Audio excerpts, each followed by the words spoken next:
choya sampo pa gyo trashi pa ya tuche tempe chinle yar ngoda pege drolora zampe zepara chen palden lame shabla solvade Om Guru Vajradhara Suma Timo Nisha Sane Karm Uta Varda Nishri Bhadra Varsa Manya Sarva Siddhi Hum Om Guru Vajradhara Suma Timo Nisha Sane Karm Uta Varda Nishri Bhadra Varsa Manya Sarva Siddhi Om Guru Vajradhara Suma Timo Nisha Sane Kar Uta Varda Nishri Bhadra Varsa Manya Sarva Siddhi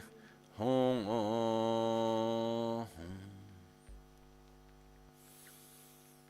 Dagi Jetson Lama Tuje Je Nyamda Dala Tuje Sikso So Gebe Shesan Dala Tendo So Uyon Sunge Nawa Tsedo So Tsechi Ningne Sowa Debe Tse Dechen Korlo Visu Lekshune Yela Sambe Dede Malepa Geme Lunge Drubra Jingi Lo Tsoni Sodan Dikdun Shabe Tse Dungi Namke Yinsu Lekshune Lapchen Tsoni Yonsu Tsopada Chera Nyetun Chamra Jingi Lo Chanchu Pargi Ninsen Tukun Tu Niu Peme Siudru Lekshune Chanchu Drube Gegen Kunshishi Tungen Dela Drubra Jingilo Dagi Lona Chola Chokpada Chumi Samjur Ngembashi Chodan Timbe Dudun Malupa Beme Lungi Drubra Jingilo Dorna Tingne Tera Tamchedang Techi Pardo Nekab Tamchetu Rese Kyamne Lama Keleme Tukje Chingi Dala Siksu Sola Gongyab Drewe Nyamda Dachala Chetsun Lame Tukje Rab Gongne Kudan Sungi Nawa Dralme Tu NgalSo Nyongwe Kesan Toprasho Kewa Kundu Yanda Lama Dan Drame Chiki Pela Longchechi Sadan Lamgi Yunde Rabzone Dorje Changi Kopa Nyur Tobesho Pakyuke kudan dagi lo pakyuke sundan dagi nga pakyuke tukdan dagi yi tenyerme chiktu chingi lo makyuke kudan dagi lo makyuke sundan dagi nga Makyuke tukdan dagi tenyerme chiktu chingi lo Om Muni Muni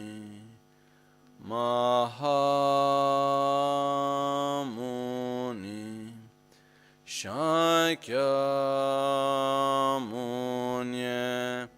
Swaha Om Muni Muni Mahamuni Kyamuni Swaha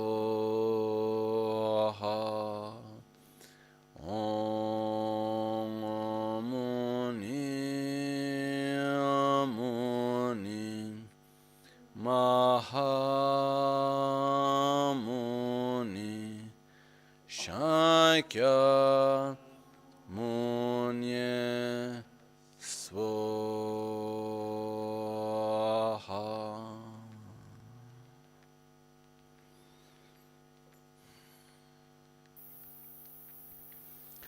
Sangye Chodan Soge Chonamla Chanchu Pardo Dane Kepsu Chi Dagi Jinso Kibe Sonam Ki Drola Pinchira Sangye Druparesho Sangye chedan tsoge chonam la chancho pardo dani kyapso chi dagi chinso gibe sonam ki rola pinchira sangye druparashu Sangye chedan tsoge chonam la chancho pardo dani kyapso chi dagi chinso gibe sonam ki rola pinchira sangye Druparasho.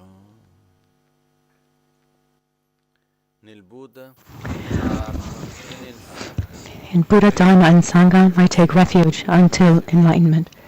With the practice of generosity and the other perfections, may I obtain Buddhahood for the benefit of all sentient beings.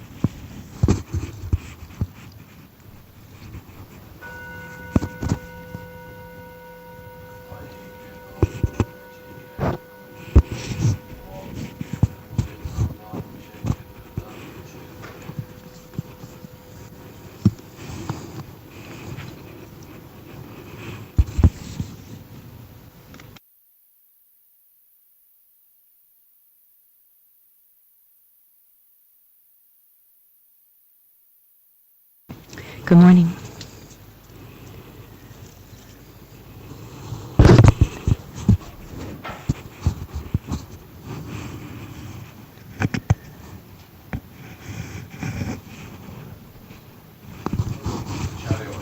I wanted to begin today with two moments that I myself have lived. Two stories, let's say, anecdotes. Once, I was at the monastery of Sera in the south of India with my master, Geshe Tugte, and we were receiving teachings. So you can imagine this context. We were in a room. You can imagine like a third of this one, where he always taught. I mean, he spent most of his life, and still now, he spent most of his life teaching. So, about 10 hours a day he would teach. So there was his room. It was also his bedroom. I mean, it was his room, and he taught from there. So we were all like squished in there. There were lamas because he was the most important master, for philosophy. At the monastery of Sera, there were about 3,000 monks. So it's not like a small monastery with 15 monks. No, there were 3,000 monks, and there were two parts to this monastery, Sera Je and Sera Me. And I was in Sera Me, and there are about 1,500 monks there. So everyone was was his disciple. He was among the most important. And he was teaching on the Guru Yoga in 6 sessions. And while he would teach, he had this habit of asking us questions, creating a dialogue with us, a kind of debate. And that day he asked us, that just really left us without knowing how to answer, because it seemed so obvious. And the question was, are you Buddhists? Do you believe that you are Buddhist? Do you think of yourselves as Buddhists? I mean, you can imagine the context. I mean, who was there? Who could say no? I mean, you couldn't say no, unless you're some kind of mole that's, has infiltrated the monastery. But also saying yes was too obvious. So there was always someone who would quickly answer, but everybody stayed in silence that day. And he said, I'm not sure that I am Buddhist. And then there was even more silence. And afterwards, he started to explain to us what he meant, what it means to be Buddhist. So this is one anecdote, and then we'll get into what it means to be Buddhist or not. But this really marked me, let's say. Another time I was at dinner with a group of doctors, scientists, doctors, and we were talking about various things. And there was also some neuroscientists, psychiatrists, and we were talking about like each one lives reality through himself. So each one of us, when we perceive the other, the world, anything, is not able to live anything independently of his own culture, education, experiences lived himself. Like I often say, we're not able to see or perceive anything independently from this filter of ourselves. And we were talking about this, and they said, yes, it's like this, but there was an aspect, like, well, what can we do about it? The position was like, okay, that's what it is, but we can't do much about that. But what we discussed and what I brought to the table was, the first thing that we can do is be aware. Be aware that we are living within our own paradigm. It's true that each one has his own paradigm, and there are similar paradigms. Each one of us has his own worldview, each living the world through himself, through his worldview. But most of the time we're just not aware that we're living this reality, that we're living our lives through a worldview. We believe that our worldview, as we perceive everything, we consider that reality, the reality. And then I remember the doctor saying, yeah, that would be a good start. That would be good. Having said that, a fundamental point is that whether we want it or not, and whether we're aware or not, each one of us has a worldview. Each one of us lives everything through a whole of concepts, made up of concepts. We have methods that we apply, to get to one thing or another. In the sense, where we project our happiness, where we project our suffering. What do we do to be happy? What do we do to avoid suffering? We all have this. And when I was studying at the very beginning for the Buddhist philosophy, one of the first things that is studied are, in fact, but what does it mean to have a life philosophy? And the various life philosophies that exist. So something that was very interesting. That's very often I think that we don't recognize that we actually have a choice to have or not have a life philosophy. I mean, we have this choice, and that's it. So when we talk about religion, like Buddhism or Christianity, I mean, it's a worldview, it's a paradigm. And like this, the paradigm of science, or like quantum physics, or the mechanical physics. So these are all paradigms. So even if we're not aware, but often even without being aware, we are raised within this paradigm, and we have a worldview. So we don't have the choice. We don't have the choice to have a worldview or not have a worldview. It's almost like sometimes there's reality, and then I can interpret it in a certain way. I choose to follow a religion, and so I have my view of the reality of the world, who created it, how things go, how reality exists, etc.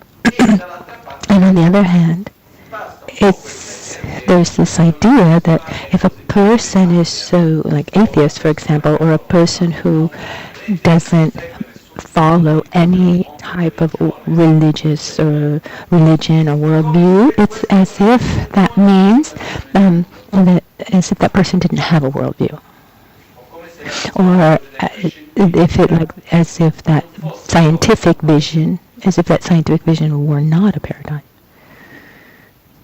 But we all, once we're from birth, through the social, cultural context, we have also a genetic influence. I mean, there are aspects of our worldview that we receive that come from our parents, our grandparents, our great-grandparents, our ancestors. They've been handed down generation after generation. I see this very clearly when you see the difference between people who come when talking about different generations in very different social cultural contexts, like East and West. I mean, these are worldviews that are handed down. As I say very often, I mean, body and mind are strongly connected. So when we receive our body from our parents who received it from their parents, I mean, there is a genetic material, if you want to call it, that is handed down. And together with that, there's studies that prove that there are like even traumas that are handed down genetically.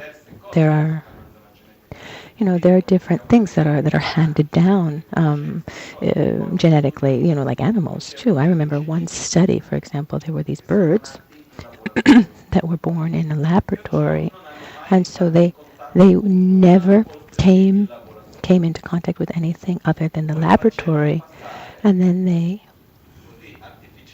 artificially they would make a kind of shadow of different types of birds. One that was even smaller, that was a smaller type that was similar to like their mother, and when that would happen, they would all come out, and then they would show a shadow of a predatory bird, and at that point they would hide, even though they had never had any contact with neither with their mother nor other birds to teach them this. I mean, we can think of many examples. It's often called this ancestral memory. Ancestral in the sense that we have there's a part of us that comes physically to us, from birth, that has been handed down from our ancestors, or it's just so the story of our family has a strong impact on our own reality. So that's one part. It's not everything that shapes our vision, our view. And then, of course, there's the whole social, cultural context. So since what is transmitted to us since we're very small, what's real, what's not real, what's going to make us happy, what's going to make us suffer, and they lived happily ever after.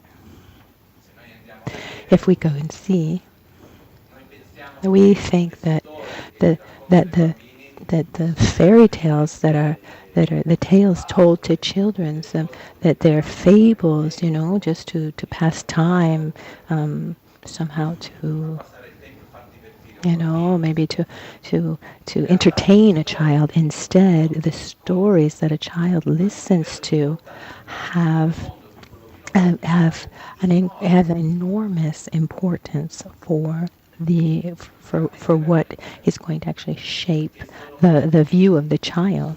I mean, these fables, these stories teach us what's right, what's wrong, what you should do, what you should not do, where I should direct my mind. When I have a problem, who should I turn to? What do I want? What do I not want? This is all transmitted through stories, to us since we're children. So it's very important. So this first point that I want to bring is that each one of us, we live within a paradigm, even if we're not aware. And somebody could say, but so what's the best paradigm? So to define that, I mean, we have a mechanism that I think is really intelligent, that when we are in harmony, naturally, this harmony brings us to an inner state of well-being. When the body is in harmony, we have a physical sense of well-being. It's a little bit like saying like our own mechanism of suffering and well-being of a pleasure is, they're almost like sensors that tell us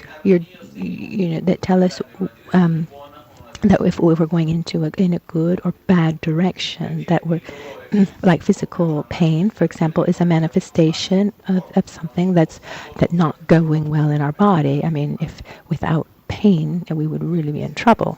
I mean, without pain, we would all be half broken, and probably maybe not even live to be 18. I don't know if you've ever seen any documentary or on this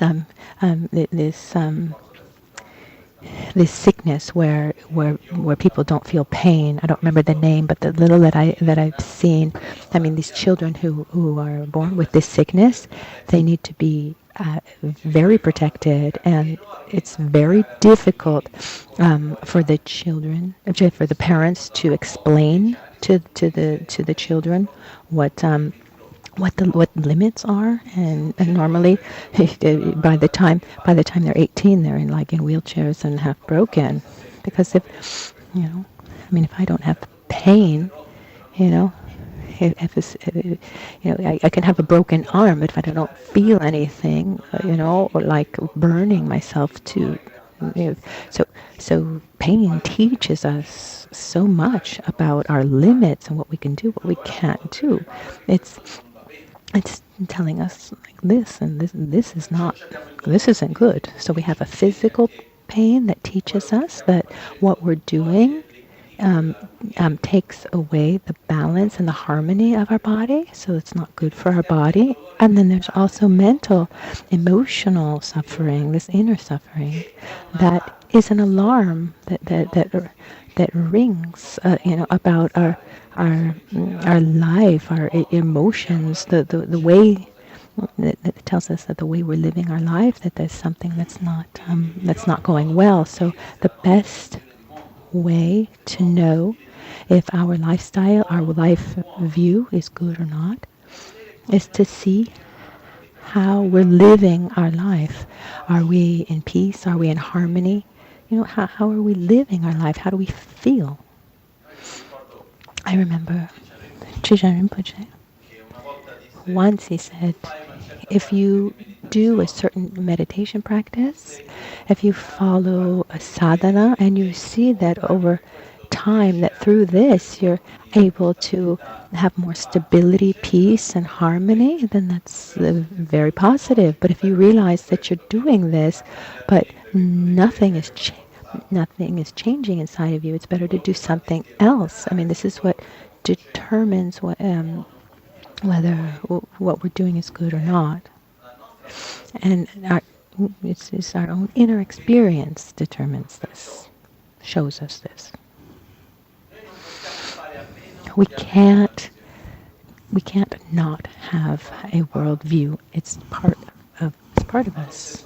At the same time, it's interesting. It's important for us to understand what worldview we have, and if it's working or not, because there's certain because there are certain aspects of our worldview that are very positive and other aspects that make us suffer, that are not working. It's also our relationship with our body. There are certain things that we do physically that are beneficial to our body, and other things that we do that are harmful. Doesn't mean that we have to abandon everything. No, we should stop what is harmful and do more of what's beneficial if we want to be well, which is in reality is something that we all want. So the first point today is that we don't have a choice to have or not have a worldview. We don't have a choice of living within a paradigm or not. Inevitably, we all live within a paradigm. We have our own worldview. Whether and religions are worldviews. Religion is from my point of view, it's a coming together of three things: vision, what exists, what doesn't exist, what's right, what's beneficial, what's harmful. This is this view of reality, this worldview, so even on a conceptual basis. And then there's a part of the view that corresponds to answering our questions. And if we see there are these fundamental questions that man has asked, and who are we? Where did everything begin? What is happiness? What is suffering? Why does one suffer? What can one do to be happy? What happens after death? What is death? I mean, there are many questions that are asked naturally over the story of mankind, and these answers are part of a worldview. So let's call it the part of view within a religion. Then we have a part that we can call conduct, and these would be the rules of life that are based on the view. So every worldview, every religion brings these rules. I mean, what's the right way to behave? What's the wrong way to behave? Let's remember that this is not just about what we call religion. If we look at liberalism, like humanistic view, I mean, these are not religions, but they have the same value. I mean, there are aspects of our view, that show us, how one should behave within society. I mean, but religion aside, I mean, there are rules that are part of our society, whether they're imposed or not. And in different societies, there will be different rules. So, and then this third part is these tools. The tools would be prayer, meditation, ceremony, things that people do to maintain a certain conduct and to obtain a certain result. To, let's say, realize the view. So on the basis of view, one creates rules of conduct, of behavior, and to realize all of that, there are ceremonies, prayers, physical things, practices that are done, used as tools to realize this view. So this is something that exists in all worldviews. Excuse me if I'm boring, that I just keep repeating this, but I don't know how clear this is, that this is not an aspect that has to do only with religion. But, in my opinion, when we talk about religion, when someone asks, is Buddhism a religion? First of all, we need to ask ourselves what a religion is. And when religion is explained within the context of a Buddhist philosophy, and the word "che" is used, the scientific view would match perfectly too. For the even an atheist view would also would perfectly be defined also by a religion. So so so so yes, Buddhism is a religion. I mean, if a religion means a worldview that falls within a God, as the creator of the world and everything, one or many gods, and that our life depends on a God, then at that point it's not, because the view of Buddhism is not a theistic view. Remember when Buddha was asked about gods. Remember that Buddhism came out of a polytheistic view of Hinduism, and he was asked if what he thought of Brahma, Indra, and etc. And so, what I have been told about what Buddha said, I mean, what he actually said, I don't have that certainty, but from what I understood is, so apparently Buddha answered, I'm not here to say that Brahma, Vishnu, and Indra exist or do not exist. My role is not to say that gods exist or not. I'm here to tell you that your happiness or your suffering depends on you and does not depend on them or anyone else. And this brings us to a fundamental aspect of the Buddhist view, which is self-responsibility. So what I experience depends on my view, on my conduct, my choices, the way that I live reality. This is an important aspect. And so this comes to the second anecdote.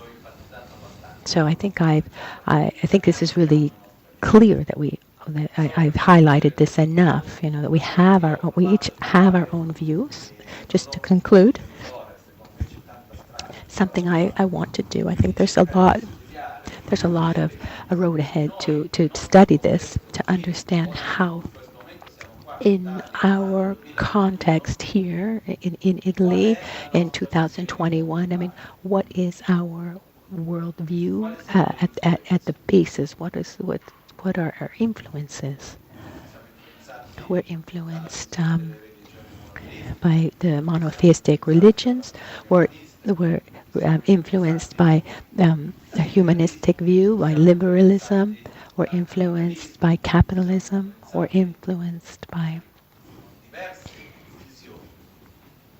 different visions, that influence us that influence our the way that we relate to every situation and everything. I mean, it's a very strong influence over this. So it's important for us to understand this. I see that when Buddhism is introduced, even in some monasteries, it's still done like this. But in the past, I mean, the first step is to look at where we are, what's our starting point, and then we look at the worldview that Buddha proposed, and see if if that works for me or not. So, in the monasteries, the other world views are studied. The ones that were present and at the time of Buddha. Some of them are still alive. It's it's it's if there's somebody who wants to deepen this you know to deepen this understanding. Something I read recently. It opened my mind a little bit. Is this humanistic view? Because Buddhism is not, it does not fit with the humanistic view. So different from the animist view. What's the difference? I don't know. I read this in English. I don't know. I don't know if it was animist, but the main difference was there are old, more antique cultures before the humanistic view. They would see man as being part of nature. So a man or an elephant or a bear or a tree, they're all at the same level. So I, as a human being, we as human beings, we are part of nature. And we interact one with the other. And we respect each other as equals. When the era of agriculture, gradually, this view was transformed into the so-called humanistic view, where the man becomes the center of the universe, and is superior. So at that point, man possesses nature and is no longer just part of nature. And they've seen studies. It's interesting where they've taken populations. Something that they saw peoples who still had this animistic view where there was respect. There was respect among all living things. So the word animal was the same word as a being, And so at a certain point, they changed their habits. They started domesticating certain animals, the hen or the pig, I don't know, also, to eat. So, which was like an act of violence. But after a while, those animals that they were raising to kill and eat, they took them away from. They changed actually the name, and so they took them off of that high status of being, So to justify an act of violence, they create a difference of superiority and inferiority among the beings. If we look in our history, very often violence is justified by a presumed superiority. When we see racial differences, or when we see this social class differences, at that point, it's not that all beings are treated equal in our society. It depends on where it's come from, what you possess, what you've done. There are many, many characteristics. And if a certain person,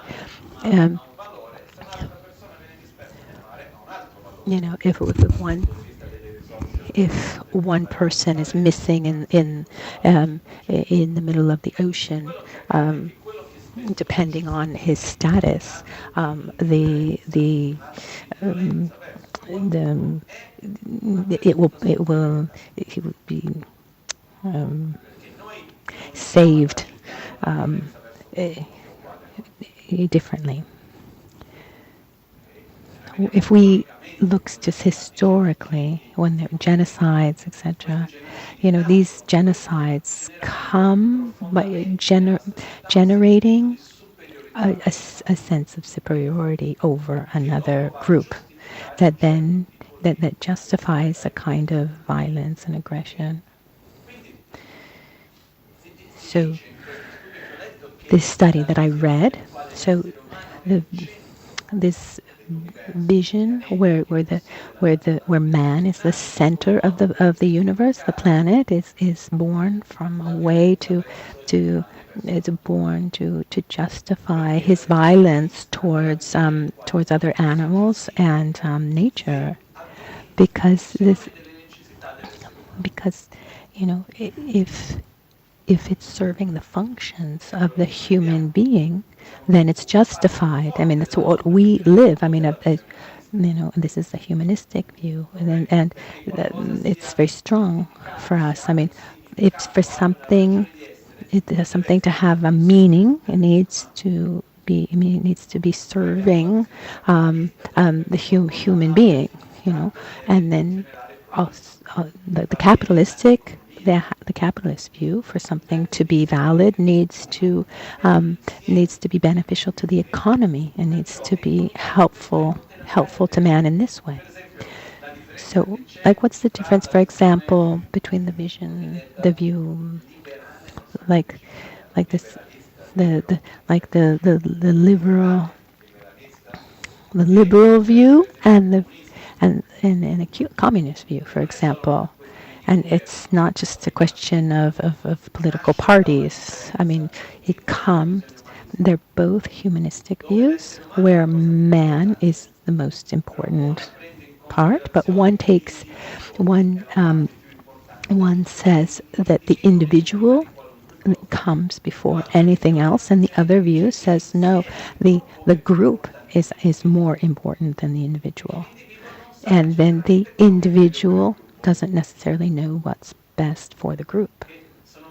So these are different worldviews. I'm not here to say what is right or wrong. I'm just saying they are worldviews, and where we grew up, in whatever context we grew up in, these influences take us to relate to things in one way or another.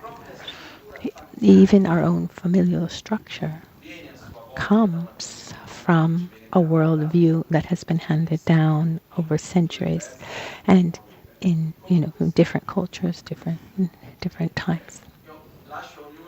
I leave this, I ask each one can observe for himself his own culture, his own worldview. But when we're able to understand, not just conceptually, but even going beyond that, we live within a paradigm. This has an amazing power, an overwhelming power.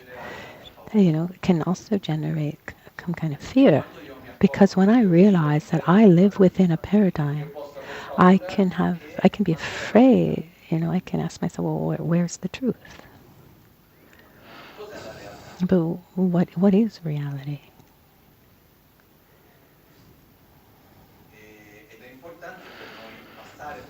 So it's important for us to understand that reality is that I live everything through the filter of myself, and I can't do differently. But the way I live can bring some results one way or the other. So we should have a worldview that is coherent, that brings us a state of well-being and harmony. And from this, this brings us to the second antidote of my master, who asked us if we were Buddhist, and when he did ask, and we didn't answer, and when he answered, every once in a while I am, but I'm not sure that I always am Buddhist. Then he explained to us. He said there's a difference between being someone who follows the Buddhist philosophy and someone who's a practitioner. So to follow the philosophy means that I recognize that I have my worldview. I recognize that the worldview that Buddha transmitted, that has come to me through my teachers and their teachers, etc. So I mean, what we call Buddhism, that originally, the original term was Buddha Dharma. Dharma, it refers to worldview, like can be like laws, So this Buddha Dharma is what has been shared, what was shared by Buddha. Once I see that, then I follow a gradual path to transform my worldview to match the view that Buddha transmitted. So one who follows this path of transformation of his own worldview. So a Buddhist is not someone who is part of a certain group. A Buddhist is not someone who dresses in a certain color, who uses strange words, who has images, sacred images of Buddha at home, or meditates, or recites mantras. Those are the tools that Buddhism offers that one can use or not. But a Buddhist is someone who, above all, follows an inner path of transformation of his own world view, and consequently his own behavior, and then uses also instruments to help him along this path, to realize this path. There's not a moment where you convert to Buddhism and boom, at that moment you've gotten there. What exists is a process where and then one continues along this path. So my master, when he said, "I'm not sure I'm always Buddhist," I mean, we thought, if you're not, then who is? I mean, he would wake up at 3:00 in the morning to meditate before starting his day, spending most of the day teaching, has an exemplary conduct. But he has something else that happened with him, something he taught me, is that at a certain point in his life, he chose to go meditate in the mountains. He had taught for many, many years. He had studied a lot. He had a very deep and vast amount of knowledge. So he went to go meditate in the mountains of the north of India, which is a very small house. Actually, it was a house it's actually a storage house for apples. And so they weren't using it anymore. They did a very small restructuring, nothing basically. But he went there with another disciple of one of his disciples, who was one of my best friends, and he was there for about two years meditating, 12 to 16 hours a day. And my friend, who was his attendant there, he told me that when he began his retreat, he often in the morning, when he would finish his first session in the morning and he would come to eat, Geshe Thupten Rinchen had very red eyes, and my friend didn't have the courage to ask him what was going on, because in this Eastern culture, or one doesn't ask something intimate of someone for whom one has a great respect, So generally it's not something that one would do after after 3 months. Then he took up the courage and he asked him, "What's going on?" And he answered, "I realized that I spent so many years of my life thinking that I was practicing, but in reality I wasn't. And I see now that so many years have gone by now, and I realized that, I see that when he explained more deeply, his point was that, yes, I recited all the prayers, I did these various things, but I had gotten into a system where being part of that system was as if I were already walking along this path instead of actually looking deep inside of me and looking at my own shadows and putting the effort for growth. So what I want to say is a very important point when we talk about being Buddhists. I mean, this is, this is valid for whoever is just getting close to Buddhism now, or for who's been in it for a lifetime.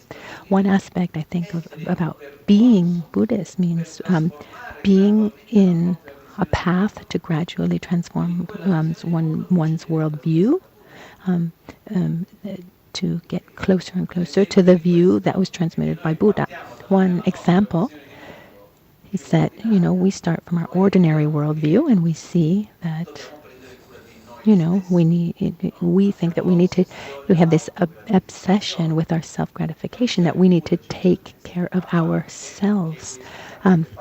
Instead, the Buddha's worldview talks about eliminating this duality between my needs and the needs of others. And selfishly speaking, it's best to be altruistic. I mean, learn how to really love the others.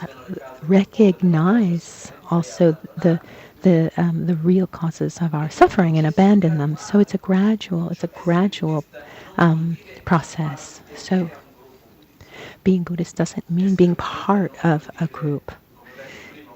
It's not, as I said before, it's not just about using certain images. And, those are wonderful tools, and it's fine to be part of a group and to have tools that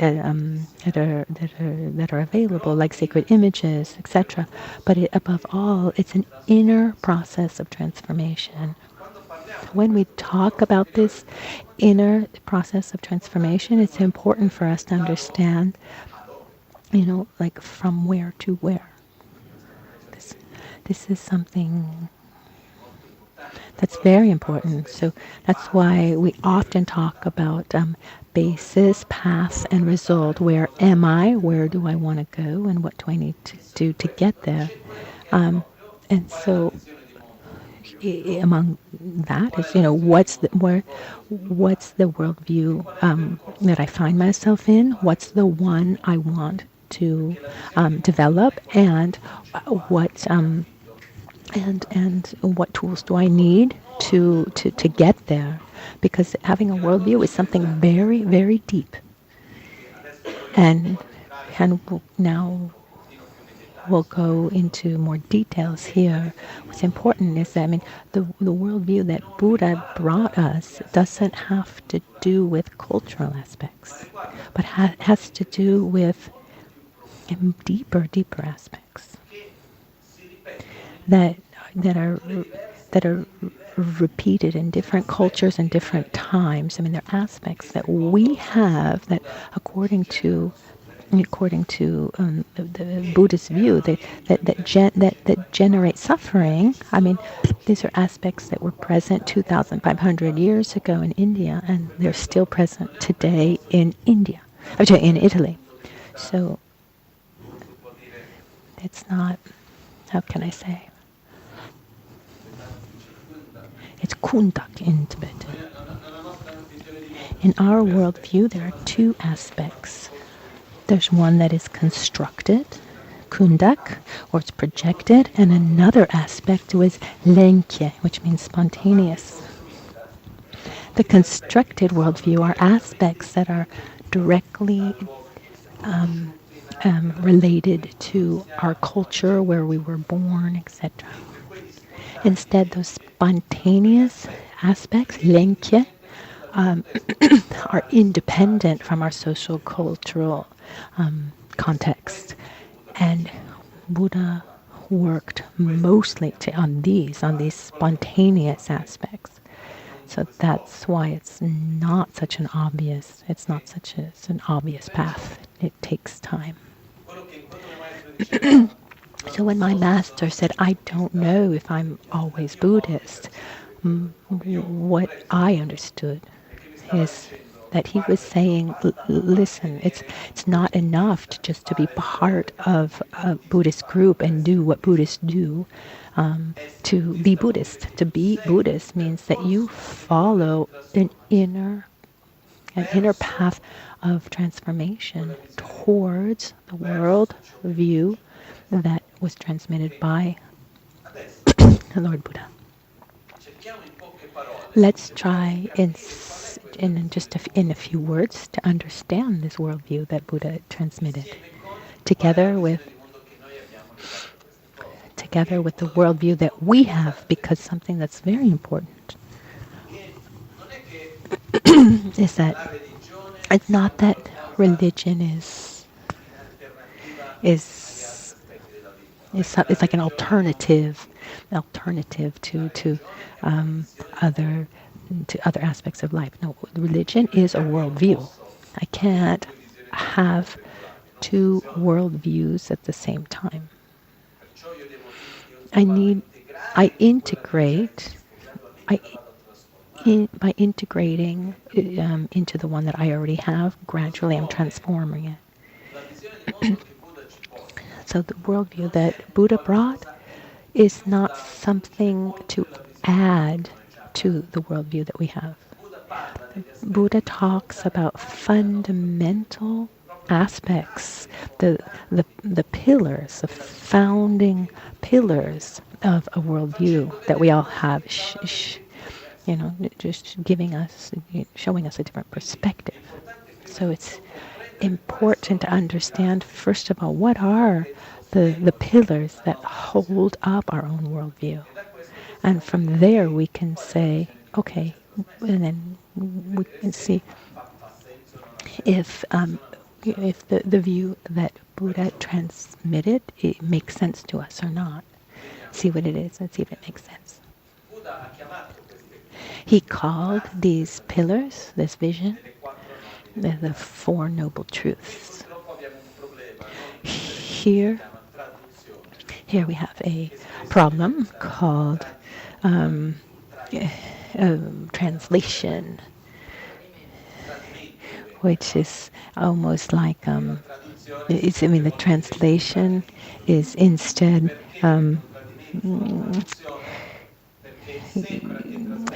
it seems like it's actually transmitting the idea, but instead it's giving us a totally different idea. Because when we talk about the four noble truths, or the four truths of the noble ones, Pakpa Denpashi in Tibetan, Pakpa in Tibetan is noble, is in Sanskrit is Arya, which means a superior being. And who are these superior beings? What is this superior state? An Arya, a superior being, has nothing to do with a race or where you were born. It has to do with your inner state of being. So it's said that, there are beings who have reached the state of deep harmony and peace with themselves and with others by eliminating what is defined as ignorance. So these beings who have gone beyond their own ignorance and have reached this deep state of peace and harmony within them, with themselves and others, they are called the noble ones. They are those who have they have realized directly emptiness and eliminated their ignorance. But just more generally speaking, we can say that they have reached a state of well-being, peace, and harmony with themselves and others. So these are the noble ones.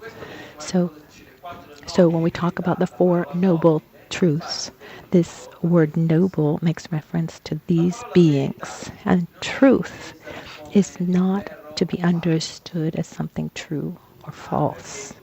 Because Buddhism has the Four noble truths, and everything else is false. No, but these are four aspects to our worldview, to fundamental aspects.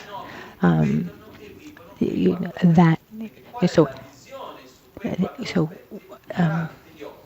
so what is the view of these four main aspects seen through the eyes of the noble ones? I mean, how do the noble ones see these four things? How do these beings who have reached this deep state of peace, who have eliminated their own ignorance, how do they see these things? So now let's see what these four things are. Let's start.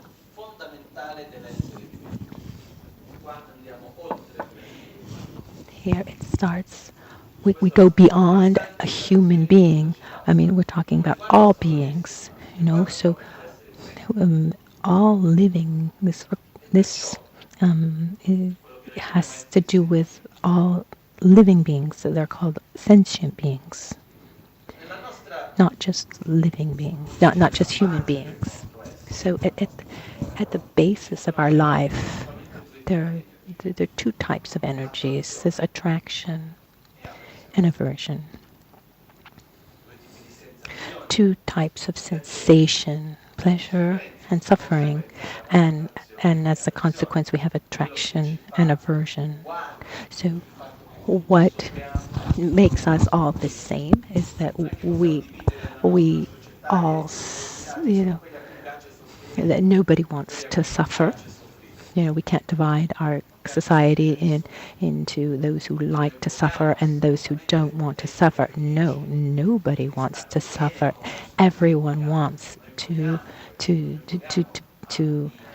be well, to have harmony, peace, well-being. Nobody wants to suffer at all. And at the same time, we have this inner strength, it's incredible inner strength to do everything possible to be happy. It's something crazy because it's it's like you try and it doesn't work. Try again, it's not working. Try again, doesn't work.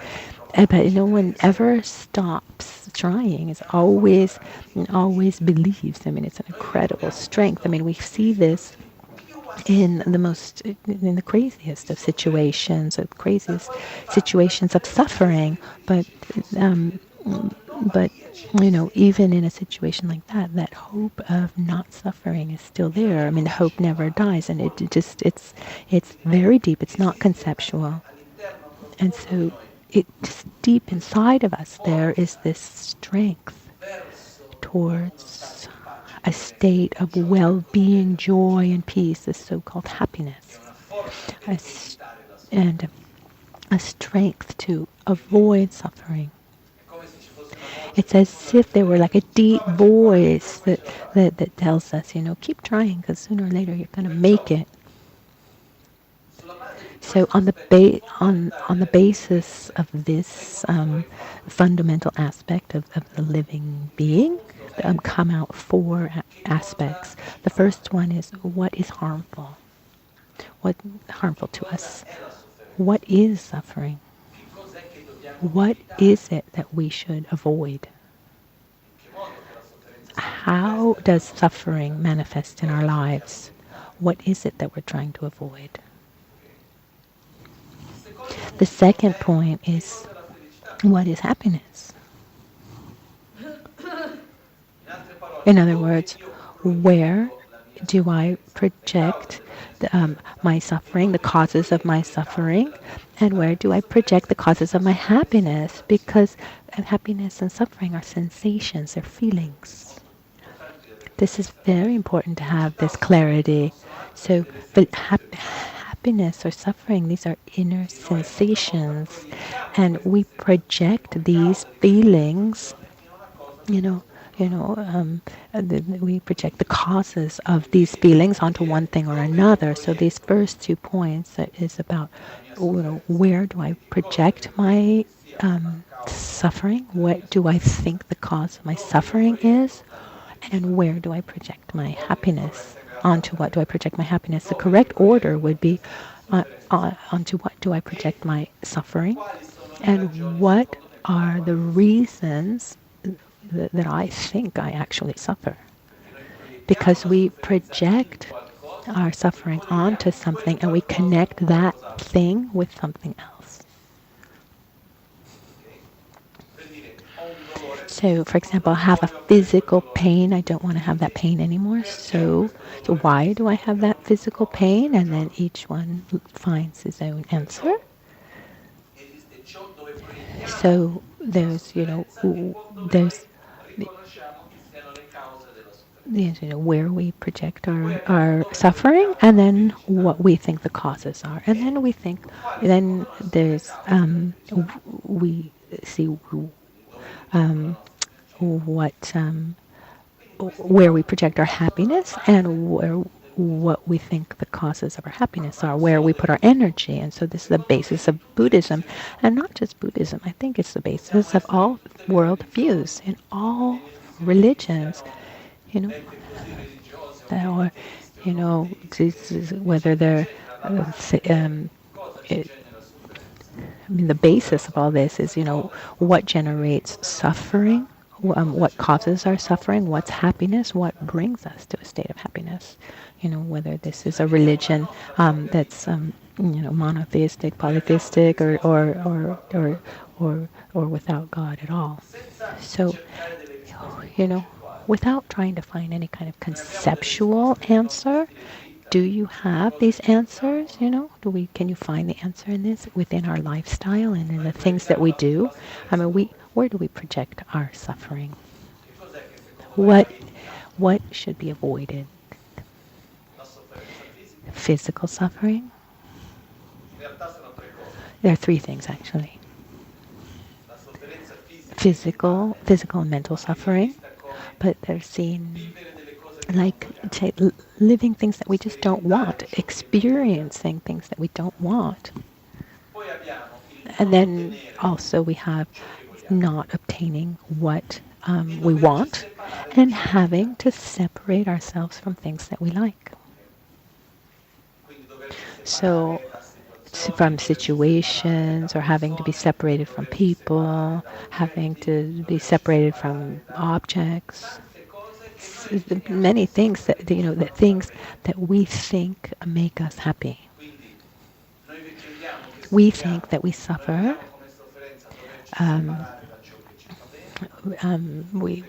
We think that suffering is not getting what we want, having to live what we don't want, because often we don't have a physical suffering or a mental suffering of a certain sadness, but not being able to get what we don't want actually generates suffering. And not getting what we want doesn't necessarily mean, I want chocolate and I don't have any chocolate. Not getting what you want can be, it could be, I think that reality should be like this and it's not, or I think you should behave in this way and you're not, or things should be like this and they're not. We project our suffering mostly on these three things. There's a physical suffering that we try to avoid the best we can, more or less. It's not that we're great at this. Nobody wants to experience physical suffering, but we have a fundamental problem, which is we're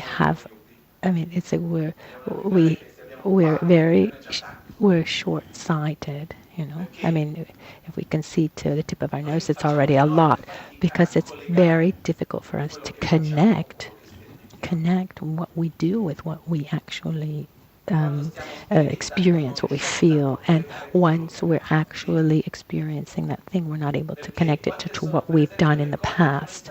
So what are things, for example, what are things that we know are not good for us to eat, but they taste good? Is it easy or difficult to avoid eating those things? It's difficult. I'm talking from my own experience. Why? Why is it difficult? If this thing is bad for me and I don't want to feel bad, because in that immediate moment it's pleasurable, and it's really difficult to connect one thing to another, even if we know. So first of all, I mean, there's physical suffering and then there's mental suffering. Mental suffering is strongly connected to situations that we don't want to live, situations that we would like to live, but we're not able, and having to be separated from things that we like, the things on which we project our own happiness. And if we see, I mean, constantly we're trying to avoid suffering. When there's something that we don't like, we try to avoid it. When there's something that is bad for us, we try to avoid it. Instead, when there's something that we like, we try to get it. And when we have a feeling of suffering, we try to understand how come, and try to understand what we can do to not ever have that feeling again. In this first point, Buddha described, before this, excuse me, sorry, let's just go through all four and then we'll look at what Buddha described. So the first aspect is the aspect that deals with suffering. What is suffering? Not just the feeling of suffering, but suffering understood as like that which should be avoided, in our opinion. Understood, I mean, suffering is that should be avoided because it's harmful, because it's when that thing is there, there's a feeling of suffering. Then there's the second point, which is to connect that and my own daily actions. I mean, why do I suffer? What should I do to avoid suffering? And if we look at our own cases, spontaneously, what comes out as a cause of our suffering is our own behavior, our inner attitudes, or the way other people behave, and the situations that surround us, or that surround us. Normally, I mean, the cause of our suffering is the husband, the wife, the brother, the mother or the father, or because you said this, because he did that, because you shouldn't be like this, and you shouldn't treat me like this, and the other shouldn't be like that, because this this part of my job that I don't like, because I'm afraid of this, because this. I mean, we have 1,000 things. I mean, without getting into anyone specifically, but we have so.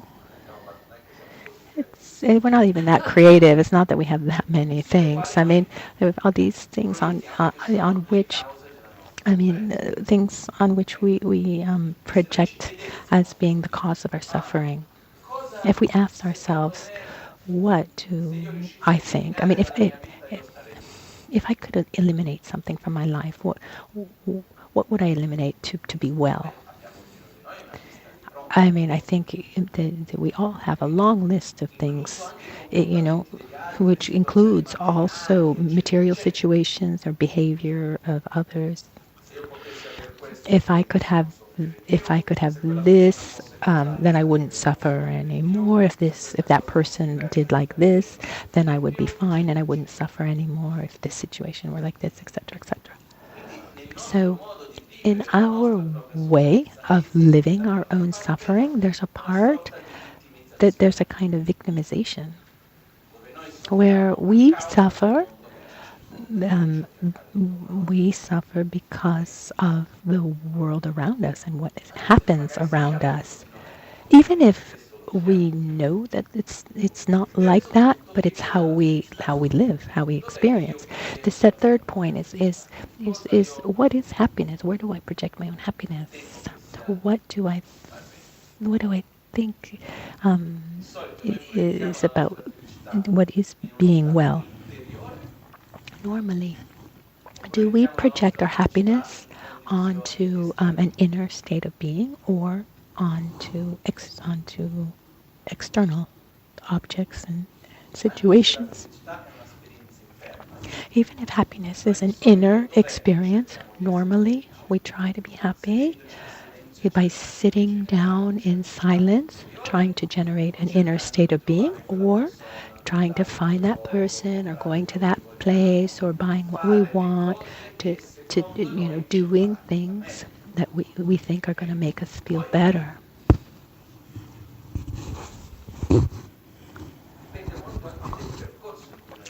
It depends a lot on where we find ourselves along our path, but generalizing, let's say in an ordinary, normal way, we project mostly our happiness onto the world that surrounds us. So that situation, I want to live like this. Physically, I want to be like that. I want my objectives to be realized, my desires realized. I want love, affection, and attention. I want company. I want someone who loves me, someone who's close to me. And then if someone who's close to me needs to act the way I think he or she should, and needs to have the stability that I think, and shouldn't have these mental defilements. I mean, I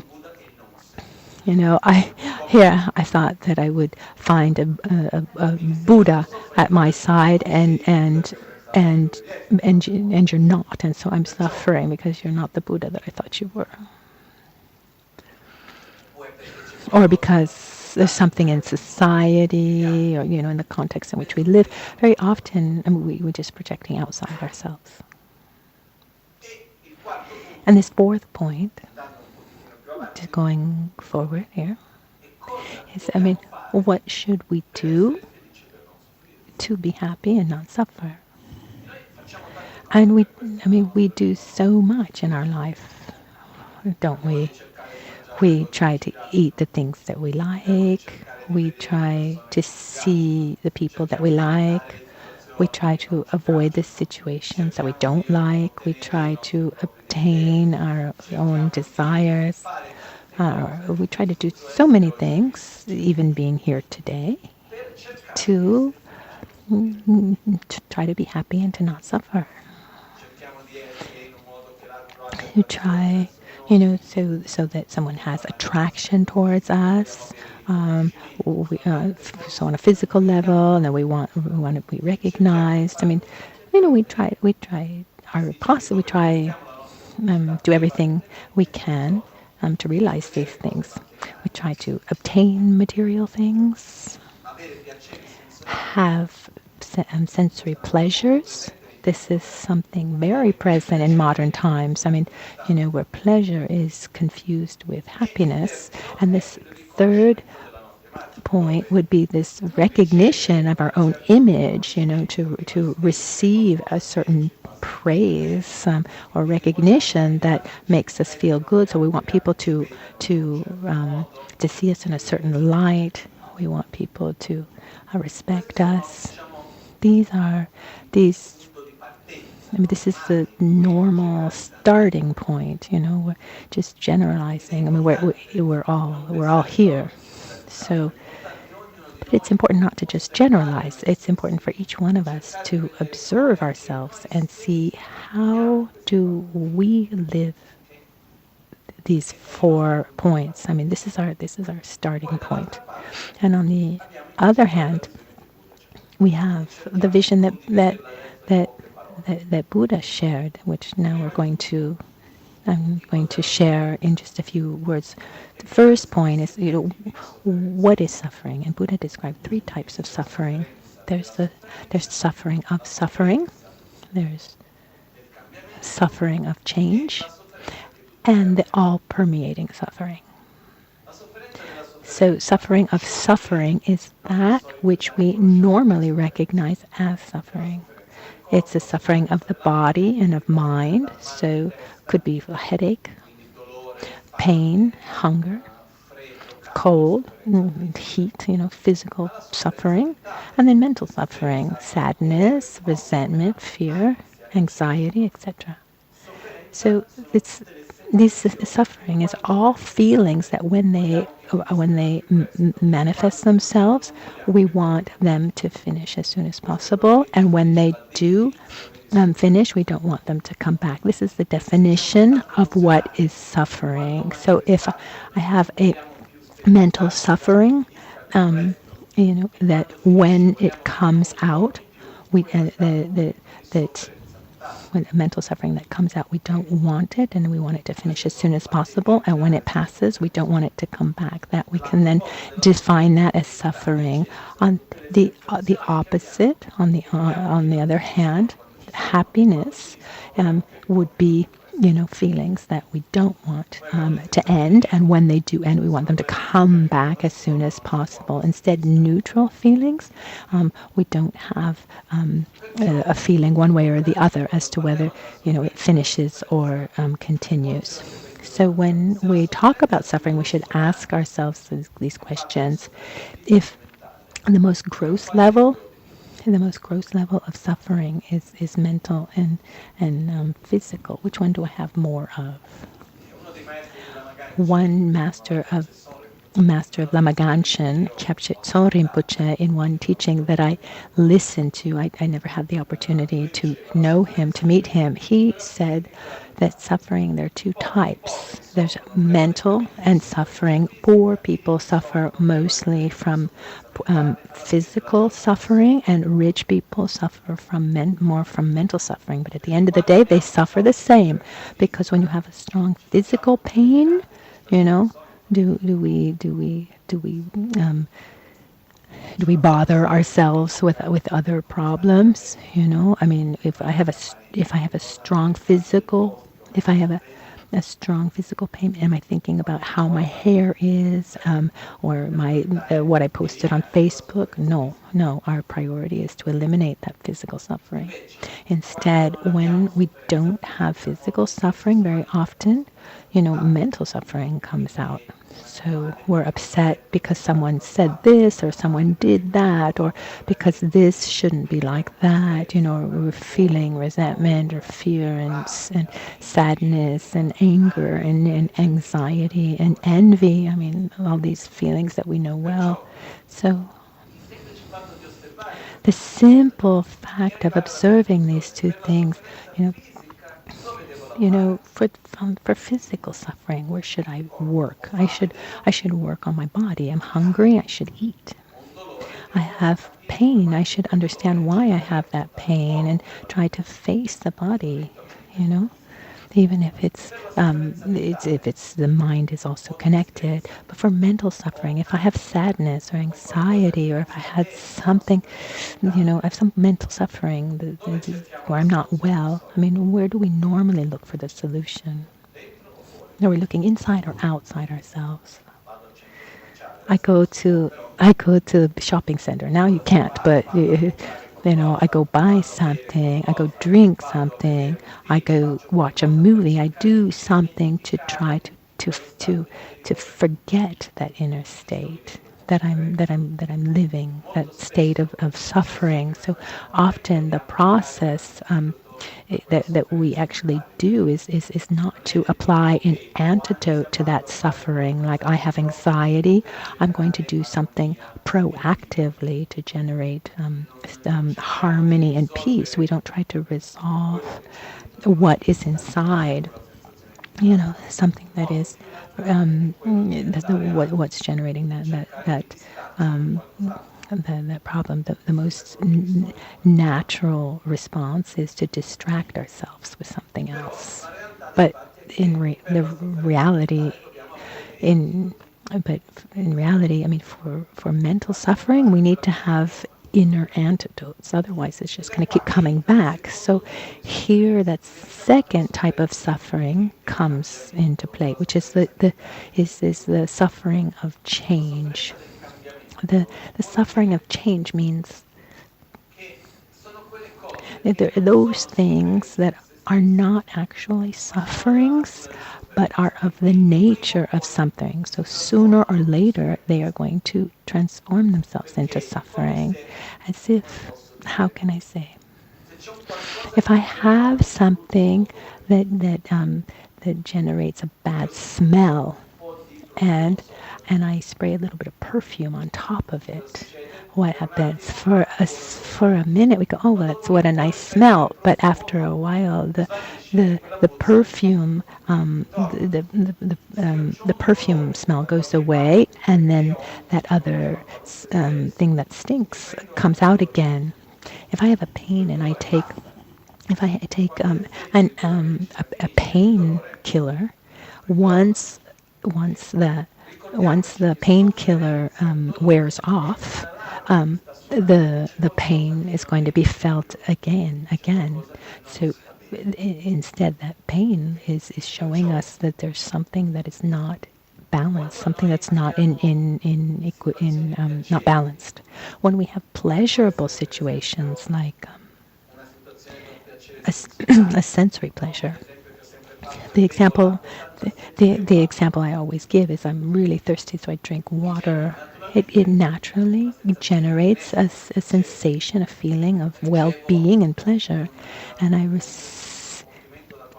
if I receive a compliment from someone, or any sensation of physical pleasure, or materially I get something, I generate a feeling of pleasure.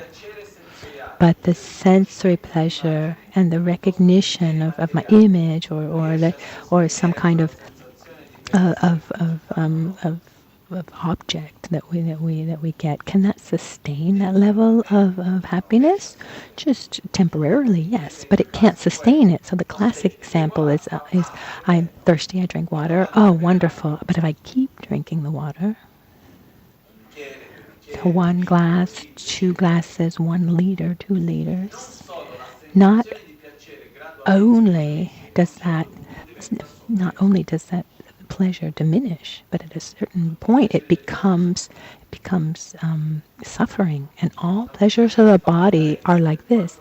So, someone who caresses us, no matter how pleasurable it is, but if it just goes on and on and on, 1 hour, 2 hours, just that same caress at a certain point, it's bothersome. A nice music, it's nice for a while, but then after a certain point, it's bothersome. Or I have a beautiful image. After a while, it just doesn't generate that same pleasure. After a while, the second type of suffering, what happens is he explains, what we actually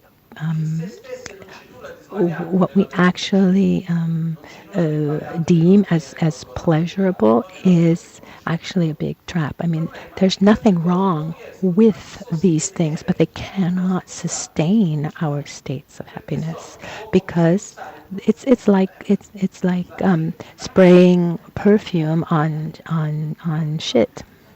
Sorry for the image. If I'm spraying perfume, after a while, that stink is going to come out again, or something rotten. No matter how much perfume I spray, sooner or later it's going to wear off, and that stink is going to come out. There's nothing wrong with the perfume, but it cannot eliminate the bad smell. Is that metaphor clear? So if the pain is a manifestation of an imbalance, or some kind of lack of harmony, like physical pain, or whether it be body or the mind, if I have suffering and I do something that generates pleasure, that cannot sustain it long term, because the original problem is still there. So the problem is not the perfume.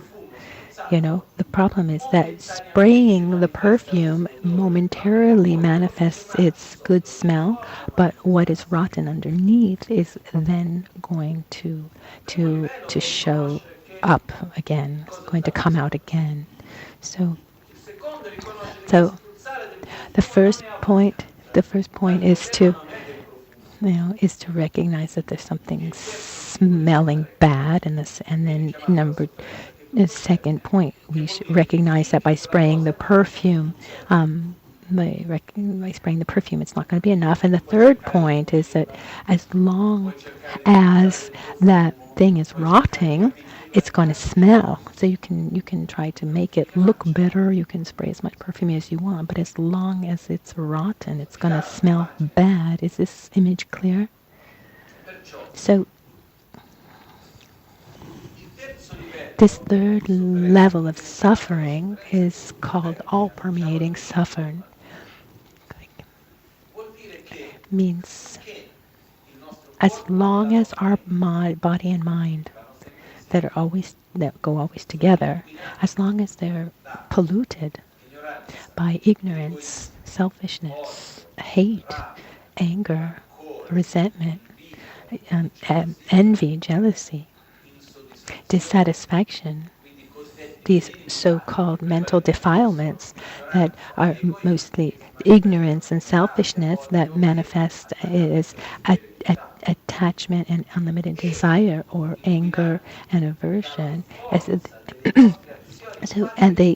and polluted by our so-called karma, or the actions that are done based on these mental defilements. As long as these are present, there will always be suffering, and we can cover them a little bit, but sooner or later the suffering is going to show up, come out. If we take this metaphor, on the first level is to recognize what is rotting. When this stink is, when I smell that bad smell and I don't like it. I mean, when something smells bad, nobody likes it. We all know this level. The second level is to understand that by spraying perfume is not enough. Putting something to cover it can resolve it momentarily, and the problem is not that the perfume that is bad. No, the problem is that the cause of that smell is still present, and being able to see the cause being able to see that cause even when it's covered up is the third level. So we live in this world that's made up of a lot of appearances.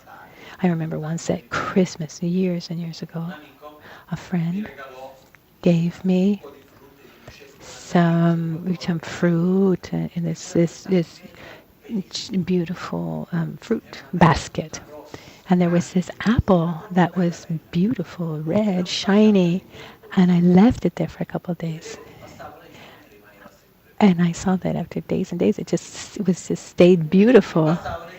And after day, it was always beautiful. After a couple of days, I decided I had to eat. I wanted to eat it. I cut it open, and inside it was completely rotten. And that that makes me think, as long as outside it's beautiful, we don't care if it's rotten inside. I mean, we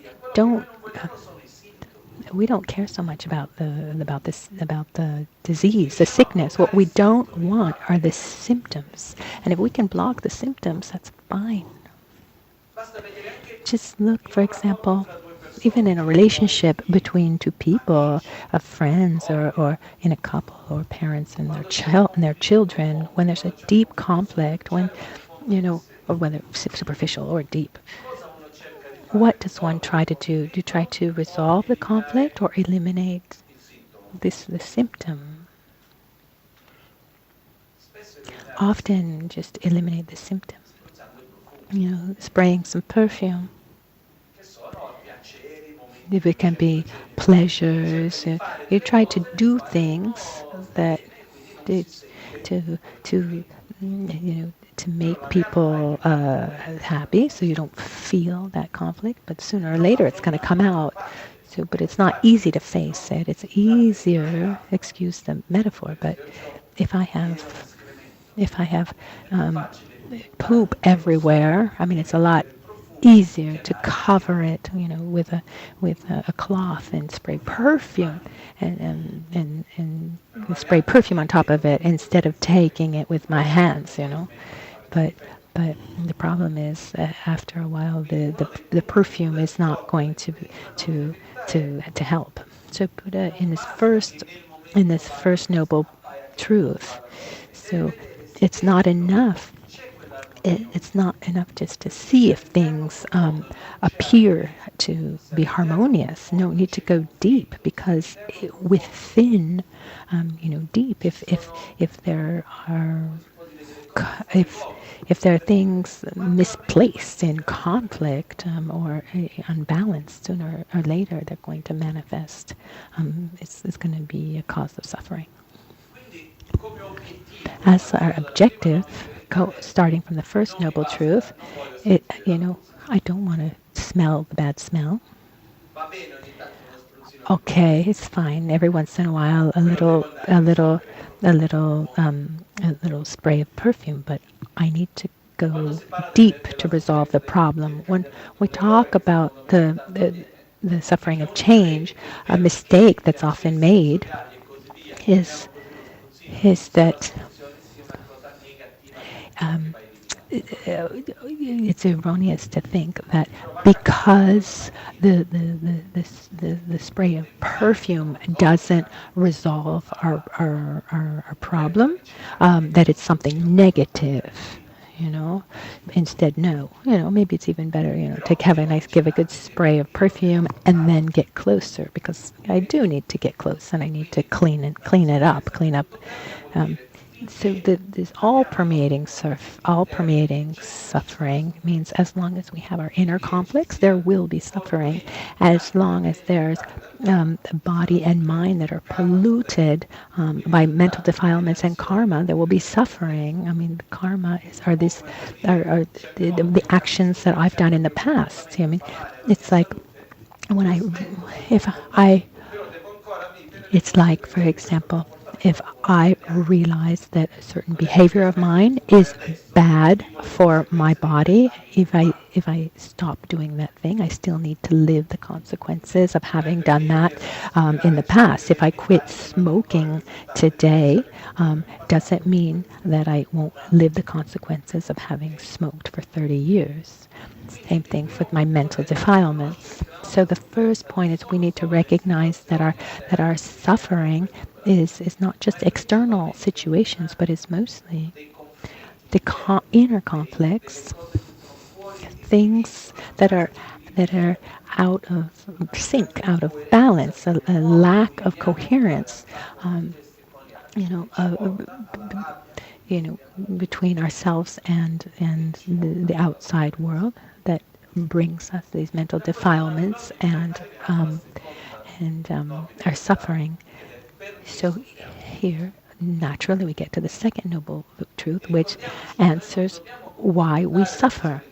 Remember, we shouldn't. We should be looking at our spontaneous worldview when we're confronting ourselves with Buddha's worldview. So what appears to me as my suffering? Is it something outside me? Or is it my own, my envy and my jealousy and my anger? Does that appear to me as being my the reason for my suffering? Maybe both of them, but so Buddha explained the reason why we suffer, connecting also with this all-permeating suffering, is our ignorance. Ignorance is living our world in an incoherent way. We live in a permanent permanent reality. But we think that it's an impermanent reality. We think it's permanent. We live in a non-dual reality. We live as it being dual. This generates this feeling of being obsessed with self-gratification, and generates all the mental defilements of anger and resentment and and envy. Here we're still at a phase of self-discovery, asking ourselves, where does my suffering come from? And this may be, I observed, maybe this is how it could be helpful for you. Two situations that I lived, and I can I can summarize. I can put them together, I can put the various difficult situations that I've lived into two categories. One, just situations that I don't live well, situations that I see that, like,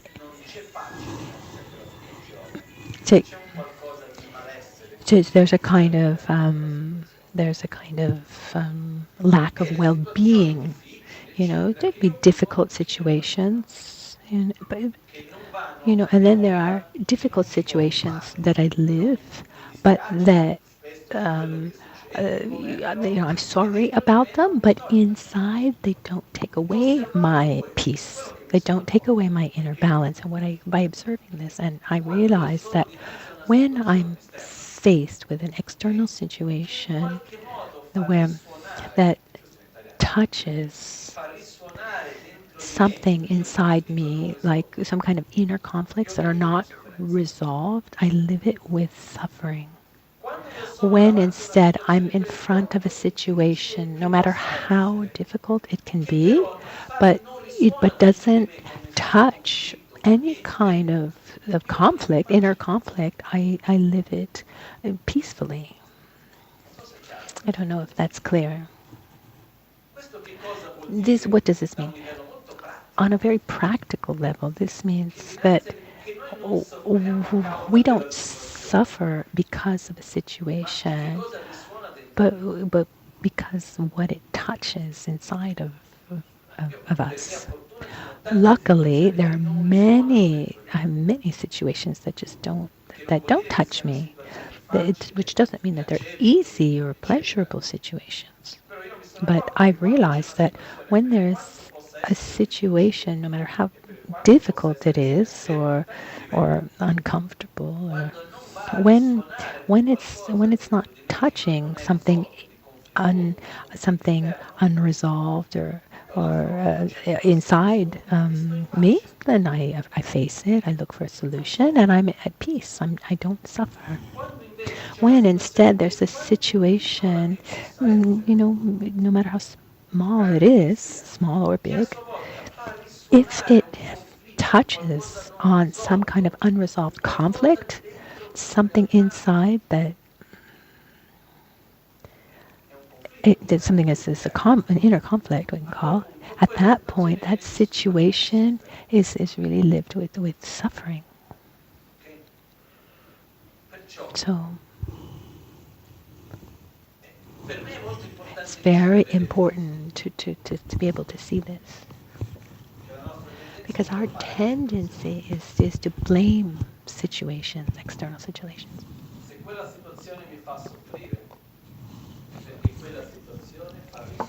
If that situation makes me suffer, it's because it touches on an unresolved conflict inside. If that situation doesn't make me suffer, it's because it doesn't touch anything unresolved inside. This is the difference between a being in samsara or outside, because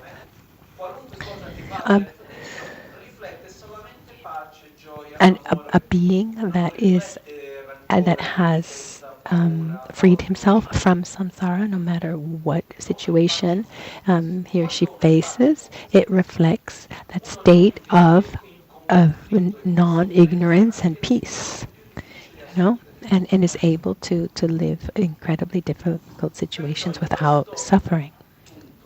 So regarding this point, the second noble truth shows us as a change of paradigm that when I'm in a situation that I'm living with suffering, it appears to me as if that situation is the cause of my suffering, but in reality what's making me suffer is not the situation, but something that I have inside of myself that is not resolved, something that is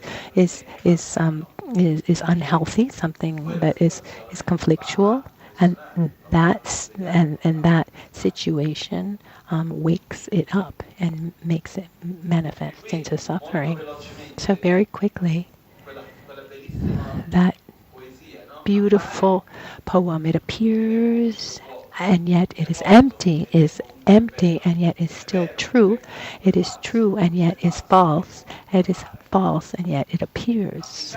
Applied here, it means the situation appears as being the cause of my suffering, but it is empty of being the cause of my suffering. It's nothing other than it is just a condition that is waking up non-resolved aspects inside myself, conflicts.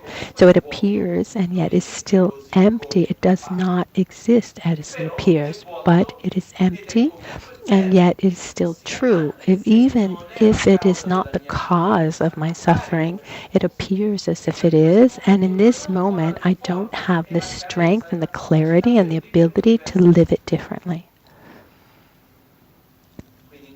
So in this moment, I know that it's not the cause of my suffering, but anyway, it appears as if it is, and I'm not able to relate differently until I haven't resolved what it's touched. It's like if I make a sound. If there's some kind of thing that's going to block, if as long as the material is there, and I just I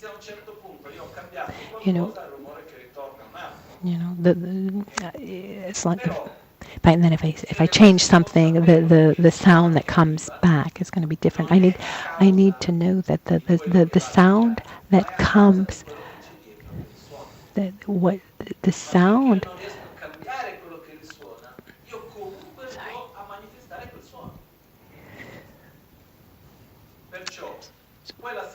So as this situation appears as being the cause of my suffering, I know that it's not, but I need to work on the root of it. But in the meantime, anyway, I react as if it's the cause of my suffering because I'm not able to do differently.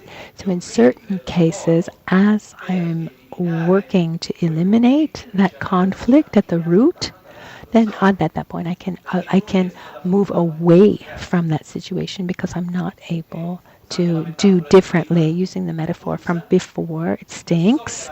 I know the cause of the bad smell is something deep inside, but I'm not able to clean everything well now. So it's so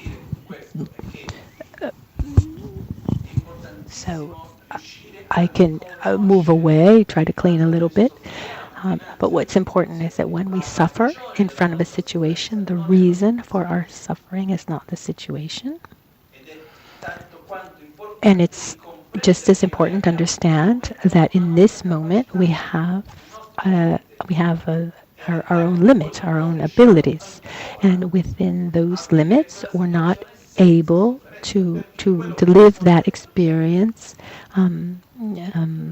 differently, because what has been touched is something inside ourselves. So I need to look for antidotes to cure that sickness of mental defilements. And in the meantime, I need to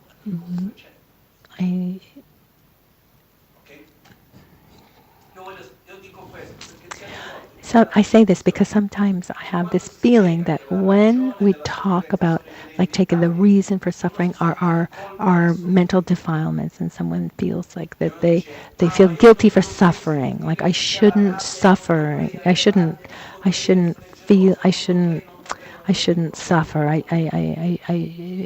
Because it's anger, it's because my jealousy. I shouldn't. No, you shouldn't anything. I mean, you are you, and you are the way you are now. I mean, you put effort into becoming different, better, but we don't have to. We shouldn't be doing anything. I mean, there's nothing that we have to do.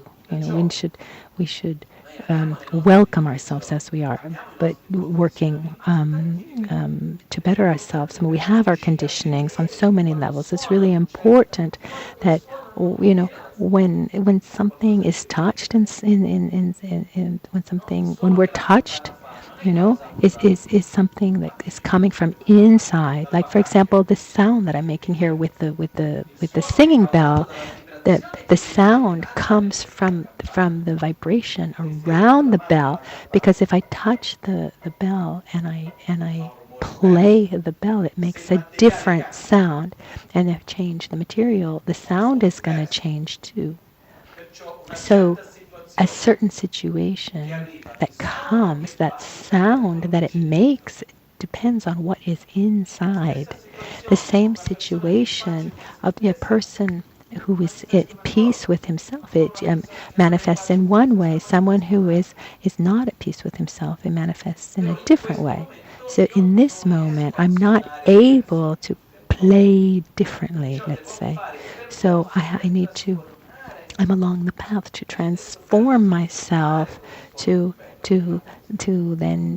be able to play more beautiful music, let's say. So I shouldn't feel guilty because I have jealousy or envy or anger, like, oh, I'm so bad. No, I recognize that I suffer for this, and the real reason for my suffering is not the situation. And let's recognize that in this moment I'm not able to act differently, but I'm going to put effort into acting differently, and in the meantime I create distance, not projecting that experience as the cause of my suffering, but recognizing that I have a limit, and in this moment I'm not able to live it differently, and I won't be able to face the cause while I'm living the result. Never meditate on anger when you're angry. You're not able to face the causes of a certain suffering when one is totally submersed within that suffering. So, in other words, when should one practice patience, meditate on anger, and develop patience? When one is calm, and not when one is angry. So, the moments that we should face, I mean, the causes of our suffering, are the moments when we're not suffering.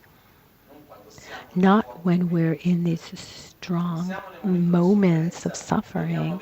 In those moments, we should have the awareness of where that suffering comes from, and try in the best way to overcome it in the present moment, to then to face it more deeply. It's like if I go to a doctor with a strong pain, first the doctor needs to help me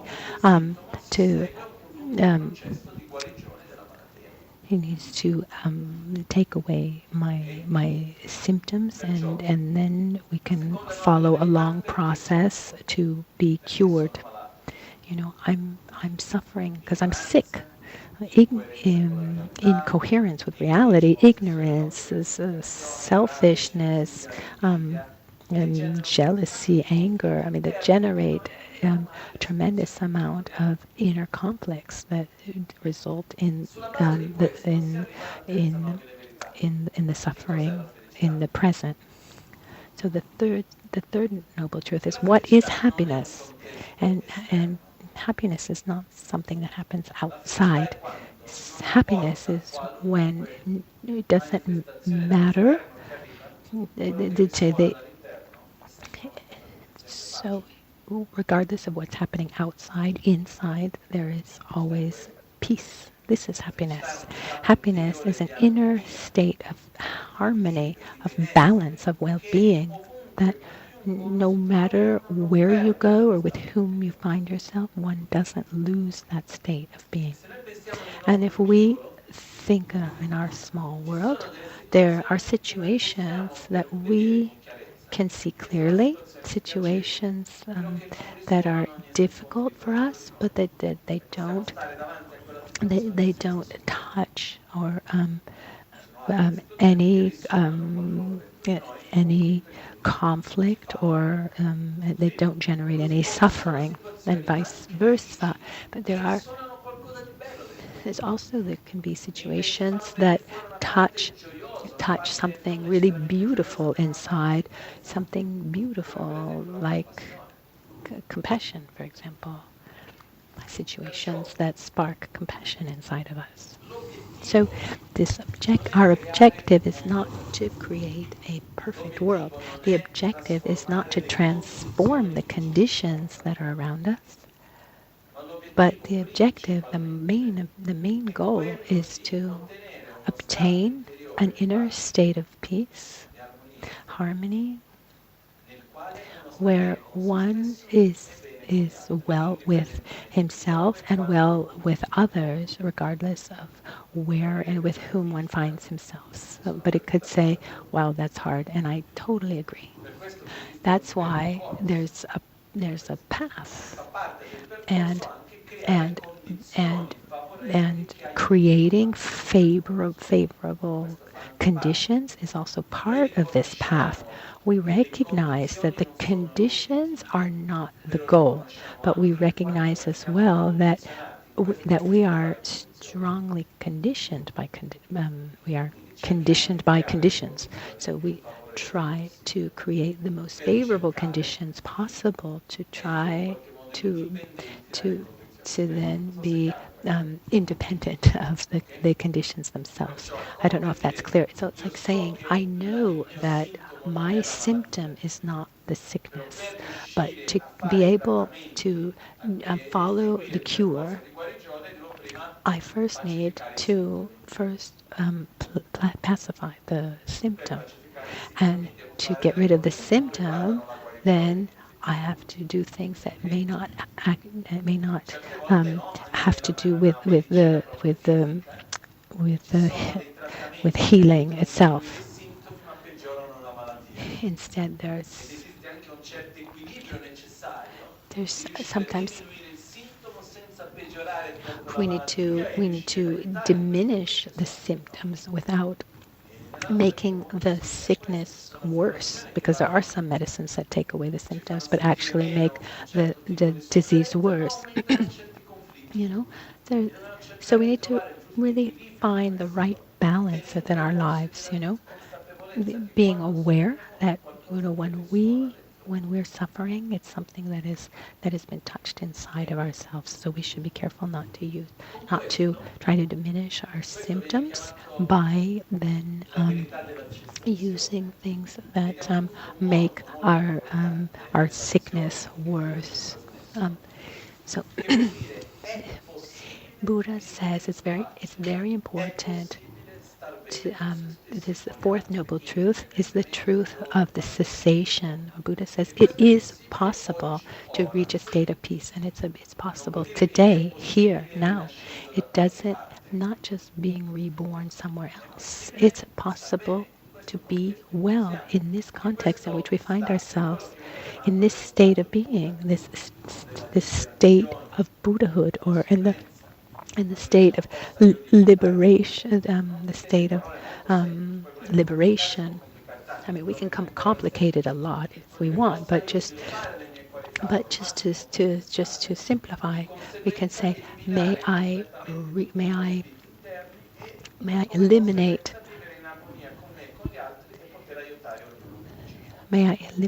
all my mental defilements, and and reach a perfect state of all qualities and reach a state of Buddhahood.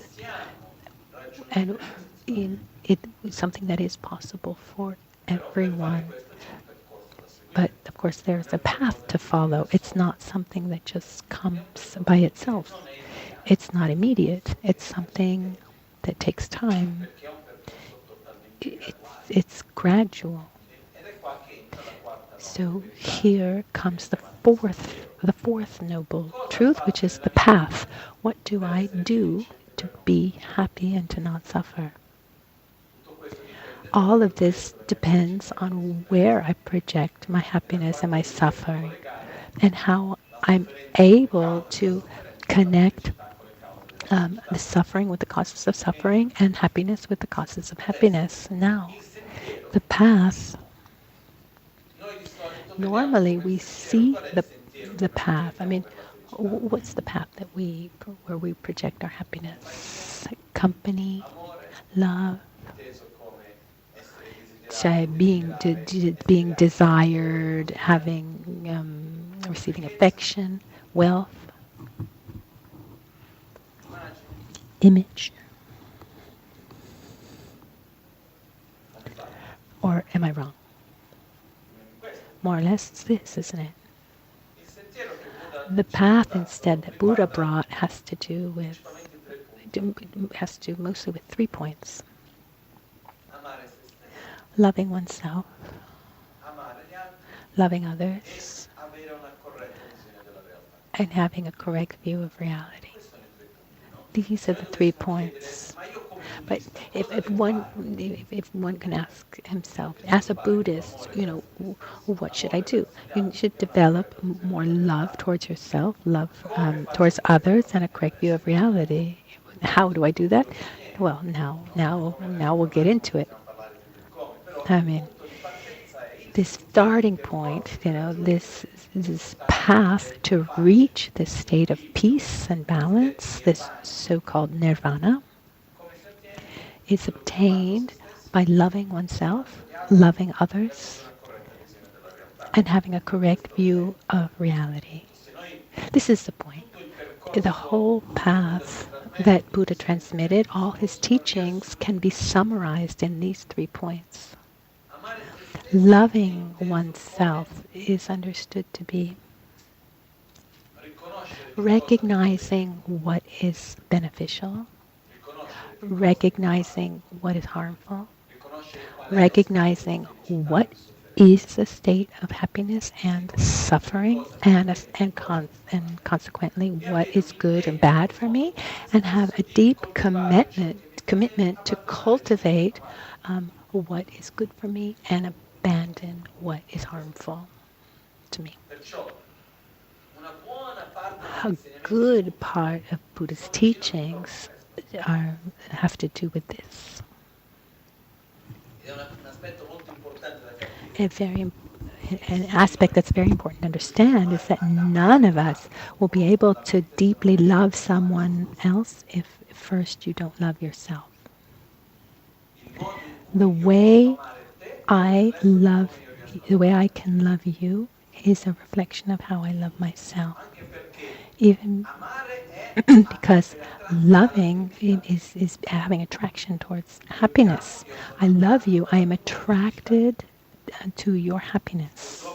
Unfortunately, in our language, in this case Italian, the word love, amare, or in English love, they come from 2 roots. It's in Sanskrit. This is what I've seen. So the etymology of love, amare comes from kamare, which comes from kama, kam, and in Sanskrit, kama is a sexual desire. You've heard of the Kama Sutra, maybe. Kama is desirous attraction, also just physical desire. So amare comes from kamare, it's not something you find in Buddhist in texts. It's what you find in dictionaries for the etymology of the word. So when we use this word love, amare, you know, it comes from this passionate desire. You know, often we say like "I love you," but what we mean is "I desire you." Instead, and love comes from lubya, which also means passionate desire. So they have these both amare in Italian and love in English have these roots. You know, you know, and in a spiritual realm, there's different levels of love, like agape, and in Sanskrit we use the word maitri, which is a strong attraction towards the happiness of someone else, because the word kama means that you are important for my happiness, when instead maitri is your happiness is important for me. Okay, the difference is clear, isn't it? Often when we use the word love, we have one word for two very different things. So I don't know if you've ever experienced a kind of conflict. Like when you're like where towards someone you have two different they're two different feelings, but the word is the same. So I love you but I don't desire you, or I desire you but I don't have this feeling of if I have, for example, if I have like a physical attraction, desire for you, and I say, I love you, and then someone instead comes to you saying, I love you, because they mean in an affectionate way that your happiness is important for them, then it can it can be conflictual. You could, if somebody comes that he loves me but doesn't, it could be conflictual, like someone who says I love you but then doesn't show any kind of signs of sexual or like physical attraction to me, then maybe I think it doesn't love me, or and vice versa. I mean, it's important to have the right word for things. And in Buddhism, when we talk about loving oneself, so when we have love, we have clarity on what happiness is. You know, I'm very clear about what happiness is, and I'm attracted to your happiness. And the best way to see if we love someone or not is to see if we're attracted to that person's well-being and happiness. If that well-being and happiness of that person gives us joy, it means that we love that person. If the suffering of someone else generates aversion, we have aversion towards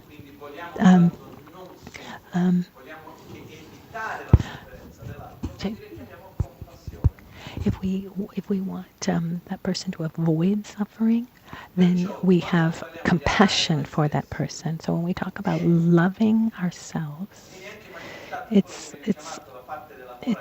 also it's also seen in the part of morality, where we see what's good and what's bad for me, and I change my habits, because what's bad for us, what's harmful, these things are habits, and that's why it's not enough just to understand. I mean, habits are deeply embedded in our body, and they're deeply embedded in their mind, but even more so in our body, because our habits, our emotional habits, they're strongly connected to our body. So, for example,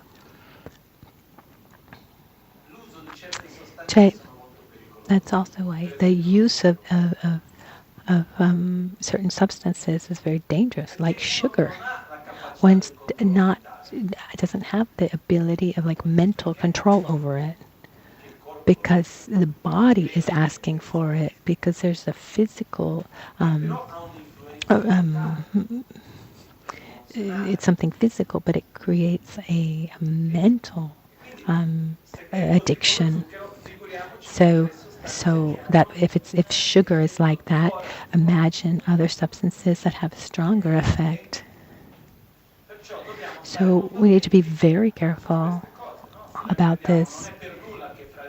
It's not for nothing that among the 5 main things to be well, the 5 things to be well with oneself and with others are called the 5 precepts. Don't steal, don't lie, don't have sexual misconduct, don't kill, and don't take substances that can influence the mind. Alcohol and drugs. So these 5 precepts that Buddha gave are to not kill. So it's which comes from the principle of non-violence, the ahimsa. Don't act in a way that is going to generate suffering in another being, directly or indirectly. Be aware that, make sure that your life is not a tool that generates suffering. So do not kill, do not steal, do not take what has not been given to you. Do not lie. Don't try to manipulate the way someone sees the reality to benefit from that situation in one way or another, and to not have a wrong sexual and have a sexual misconduct. And here in our Western culture, we use this word of lust, which is actually one of the 7 deadly sins. Lust is the lack of dignity for your object of lust. So, in other words, I'm using you as an instrument for my pleasure, without taking into consideration your needs and you. This is an important aspect.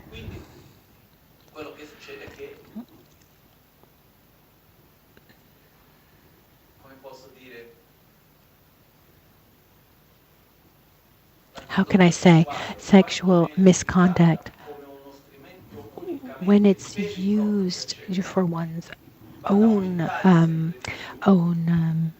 pleasure, it is going to increase one's own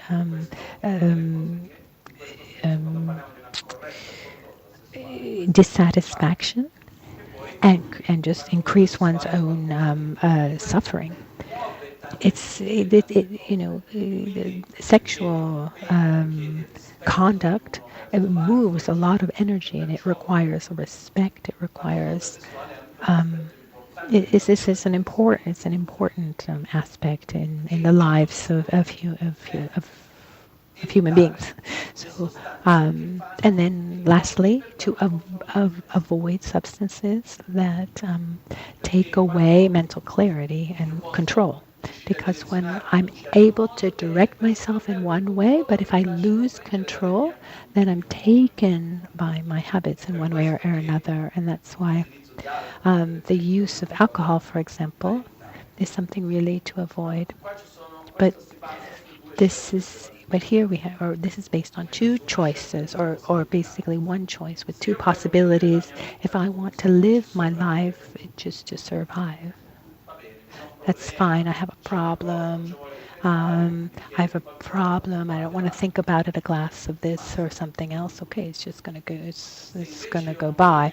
But instead, if I don't want to simply survive, but I want to face things and I want to grow in front of the situations. I want to understand what is being touched and have um, the clarity and strength to grow day after day. I need to have the clarity of mind to direct myself and the courage, and the alcohol and drugs has the opposite effect. If someone wants to drink a glass of wine every once in a while, it's another subject. But when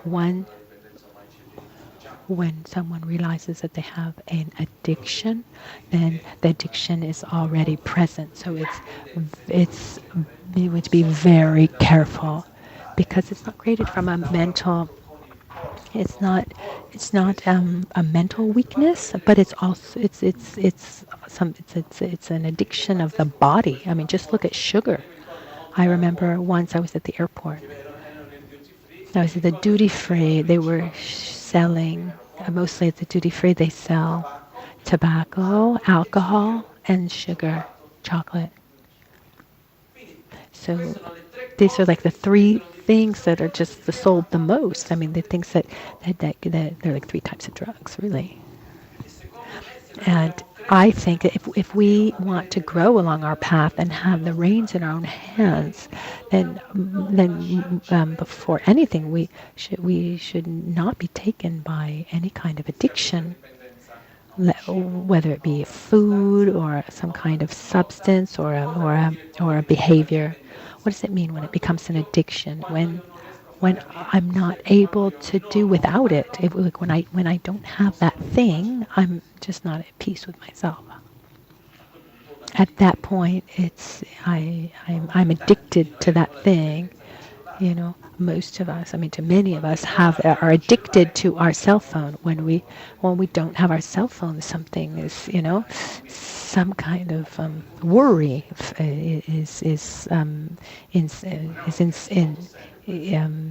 we have some kind of worry, and this is not a joke. I mean, this is really serious. So here, you should spend a week without your cell phone. You really should. It's something. It's very serious what I'm saying, because what happens is this is a kind of addiction to external stimuli, and we are constantly looking for external stimuli. And it's harder and harder for us to just to be by ourselves.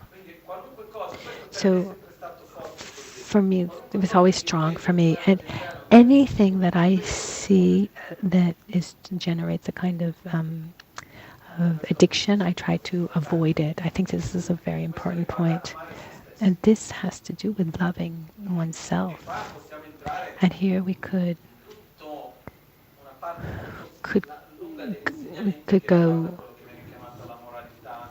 really go into a big part of the teachings that has to do with morality, our own behavior, so many things that have to do with what we should do that's beneficial, and what we should do to avoid so that would help us avoid suffering. And it's not easy, because we are made of habits. The second point is to love others. Gradually open our heart towards others and know really how to see the other, how to take care of the other, and how to want the well-being of the other, and to love the other in the sense to want that person's happiness, and not as a kind of exchange, as a kind of business transaction. Like, I love you, I'll do everything for you, but you need to give me this and act like this. And if you don't act in this way, and you're not in this way, and you don't give me what I want, then I'm not going to give you this anymore. So often we have this kind of selfish love, this kind of exchange, conditioned love, the love that we need to develop is a deep feeling of joy, joy to be able to be at the service of others, with honor, to feel honored to be able to serve someone else. And Rinpoche was always a marvelous example of this. He was the first one who was just constantly at our service with joy. It's this kind of a virtuous pride that comes, to be at the service of someone else. How beautiful, how wonderful that I can help, that I can serve. When we see someone, we should ask ourselves how we can be at that person's service, independently of whether we see that person in a state of weakness or not, because we have a tendency to serve. We have a tendency to serve those that we see weaker, and but it's much more difficult to serve those that we consider bad, aggressive, it's the contrary. We don't want to help that person at all. Instead, if we see them weak and sweet, but instead, when we understand that suffering goes beyond this, the suffering that is shown, and I see that the all-permeating suffering in the other, then we always want to help that person, because I don't want to just help you get out of these superficial temporary conflicts. I want to help you get out of samsara. I want to help you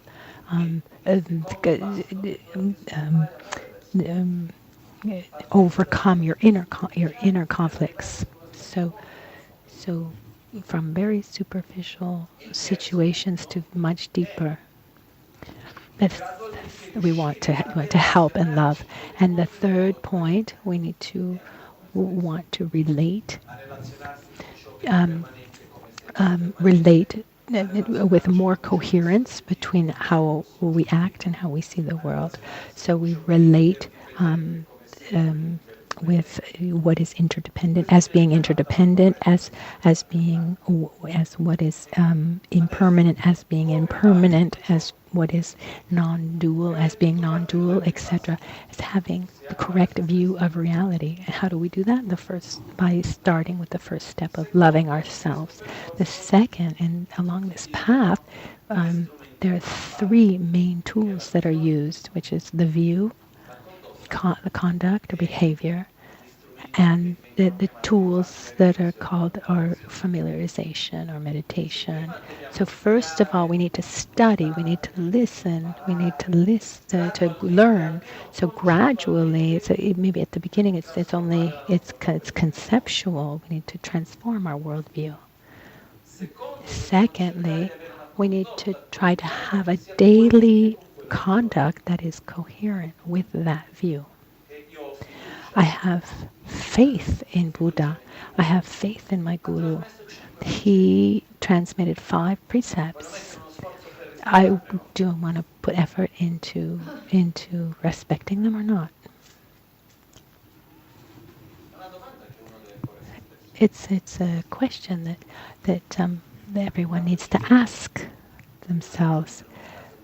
How important is it for you to reach a state of peace? And as a consequence, how much effort do I want to put into my conduct? So it's the 5 precepts. You don't need to take them all 5 at once. You can take them one at a time. You can take. Make the first one, do not kill, and then not lie, gradually take them all. But even if you haven't taken these vows, but at least understand what behavior is harmful and what is beneficial, and try to direct ourselves in this way. This is fundamental. And the third point is prayer, mantra, meditation. images, the taking of vows, the spiritual community, all these tools that exist to help us reach this state of this virtuous state of balance. And here there's a whole path. So the importance of meditating, for example. If we don't meditate, it's difficult for us to understand or to have the awareness of our own mind and our own behavior. Meditation helps us understand and to have more awareness. What am I saying? What am I thinking? How am I interacting with the world? What decisions am I taking? Is it a decision taken with awareness, or is it simply a reaction to what has come about? So it's important to meditate. It's important to ask for blessings. It's important to recite mantras. That's important to study, to know the teachings better, to gradually transform our own view. And here, a big part of the path is here. And here we can talk about a Buddhist practitioner. A Buddhist practitioner is the one who takes refuge in Dharma, uses the tools that Buddha transmitted, them that have been handed down from generation to generation, and these become, they're used as, this becomes a priority in one's life. When my master said, I don't know if I'm always a Buddhist or not, it's because sometimes what we do, we use the spiritual tools for mundane reasons.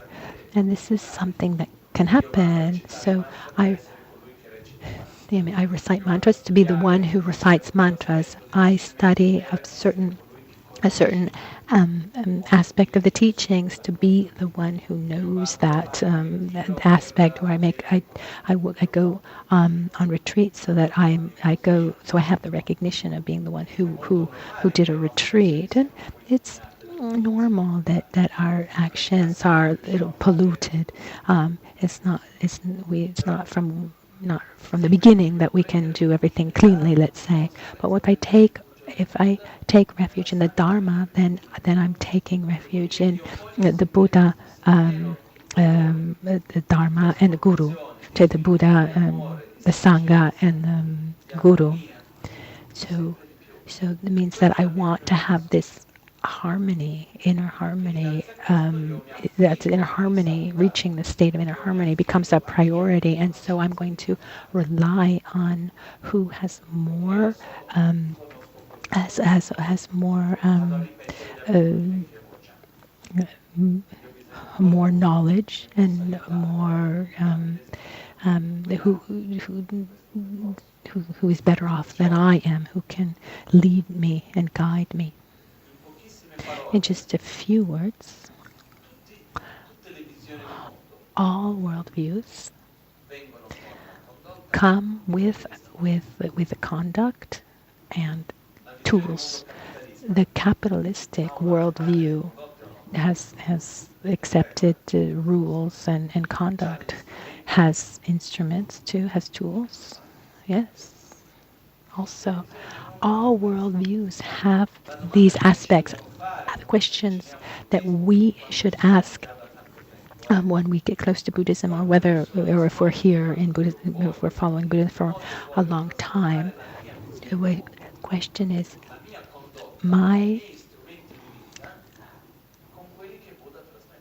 how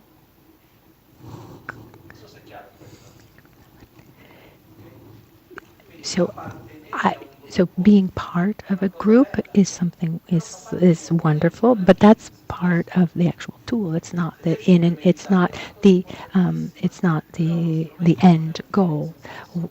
What I should be asking myself is, how close is my worldview to the worldview that Buddha transmitted? So taking vows or sitting down to meditate, these are instruments, but the goal is to develop our qualities pacify our mental defilements and reach a state of deep peace.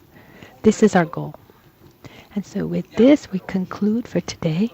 Let's just remember, remember this last point, that for me, it's a great joy to recognize, to share and to recognize what we have, and also to recognize that there's no hurry.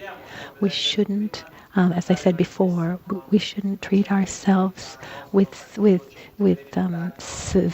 severely, like, oh, I'm so full of mental defilements. No, we need to welcome ourselves with affection, with love.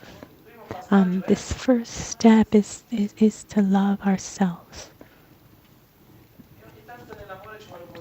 Every once in a while, with love, you need some to be hard, to be severe. But we should welcome ourselves with love, with kindness, and we should try in our lives. As I said before, if there's a situation that we're living badly, we should see how it touches, what it touches inside. And we'll see that different situations can touch the same sore point. And maybe at the beginning, we're not really understanding what it is that it's touching, but gradually we can understand. This, for me, this is very important. Otherwise, we try to change external situations or constantly try to resolve situations, but then nothing gets resolved. I mean, just to conclude, I read a book in Tibetan medicine that talked about, that said that Buddhism is a psychological religion and not a theistic religion. But for me, it even goes beyond that. Buddhism is a worldview with rules of conduct and with tools that are very clear to help us develop our qualities and eradicate our mental defilements, not just on a superficial level, but on a very deep, spontaneous level. So Buddhism is not something, is not a tool is not to substitute a psychologist. The starting point of the path towards enlightenment is in a balanced emotional state. People are laughing. So this means that the tools that Buddha gave us help us reach that state, but the difference between what Buddha transmitted and psychological techniques, the difference is, the techniques, many psychological techniques are meant to help us reach an emotional state of balance. But what Buddha transmitted goes way beyond, because the techniques in Buddhism take us to all the way to enlightenment. But also the Buddhist teaching can help us with overcoming traumas, etc. But the real path begins when we're ready for a deeper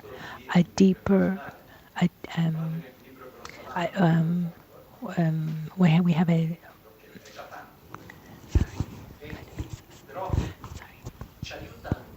So Buddhism helps us overcome traumas. It helps us reach a state of well-being. There's some confusion, this is like psychology and Buddhism. Sometimes there's also this term Buddhist psychology. I don't really believe in this term, Buddhist psychology. I believe in psychology that can apply also Buddhist principles, but Buddhist teaching is the main point, is to help us perfect our qualities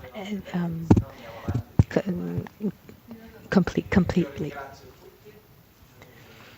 I thank everybody. As I've always said, and I'm just going to repeat again, my objective is not to live in a Buddhist world. It's not, I don't want everyone to become Buddhist. My objective is to live in a world where there's more balance, where there's more satisfaction, more respect, more peace, more gratitude, more love. And I personally think, and I found personally within the teachings of Buddha, the tools that are very useful. But so these instruments can help us to be better, to feel better with ourselves, with others, and be at the service of others. And one last thing, we shouldn't, being and being at the service of others, you shouldn't think that you're going to be the savior of the world. Everyone does what they can, with the conditions that we have. I mean, we can be at the service of others by cooking, or by smiling, or by giving good education to my children. I mean, I can be at service of others in a million different forms, and we should do what we do within the context in which we find ourselves, with love, gratitude. This is already a lot.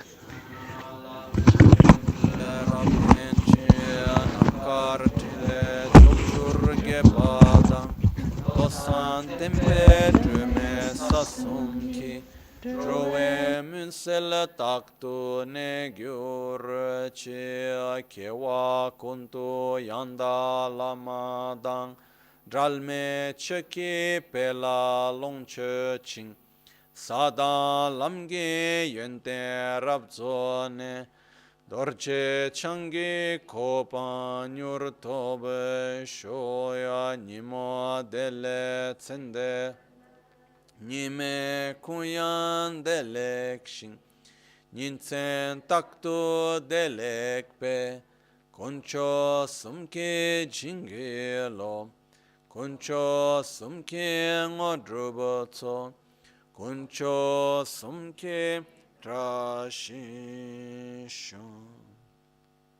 All'alba o al tramonto, di notte o durante il giorno, possano i tre gioielli concederci le loro benedizioni, possano aiutarci ad ottenere tutte le realizzazioni e cospargere il sentiero della nostra vita con molti segni di buon auspicio. Simche neba cinyepa nyurtu nele targyurci druwe neni malyepa taktu chungwa mebrasho Menama tudan denpa dan sanga dejo drupa ye kandro simbo la sopa ninje semdan dengyurchi Chona kuna ludan semdunga neba chinye pate dadagi sonam ki tega gyatso toparasho. In tutte le direzioni, qualunque corpo o mente, malato o sofferente che ci sia, possano essi, tramite il potere dei nostri meriti, ossia dell'energia positiva qui generata, raggiungere un oceano di benessere e felicità.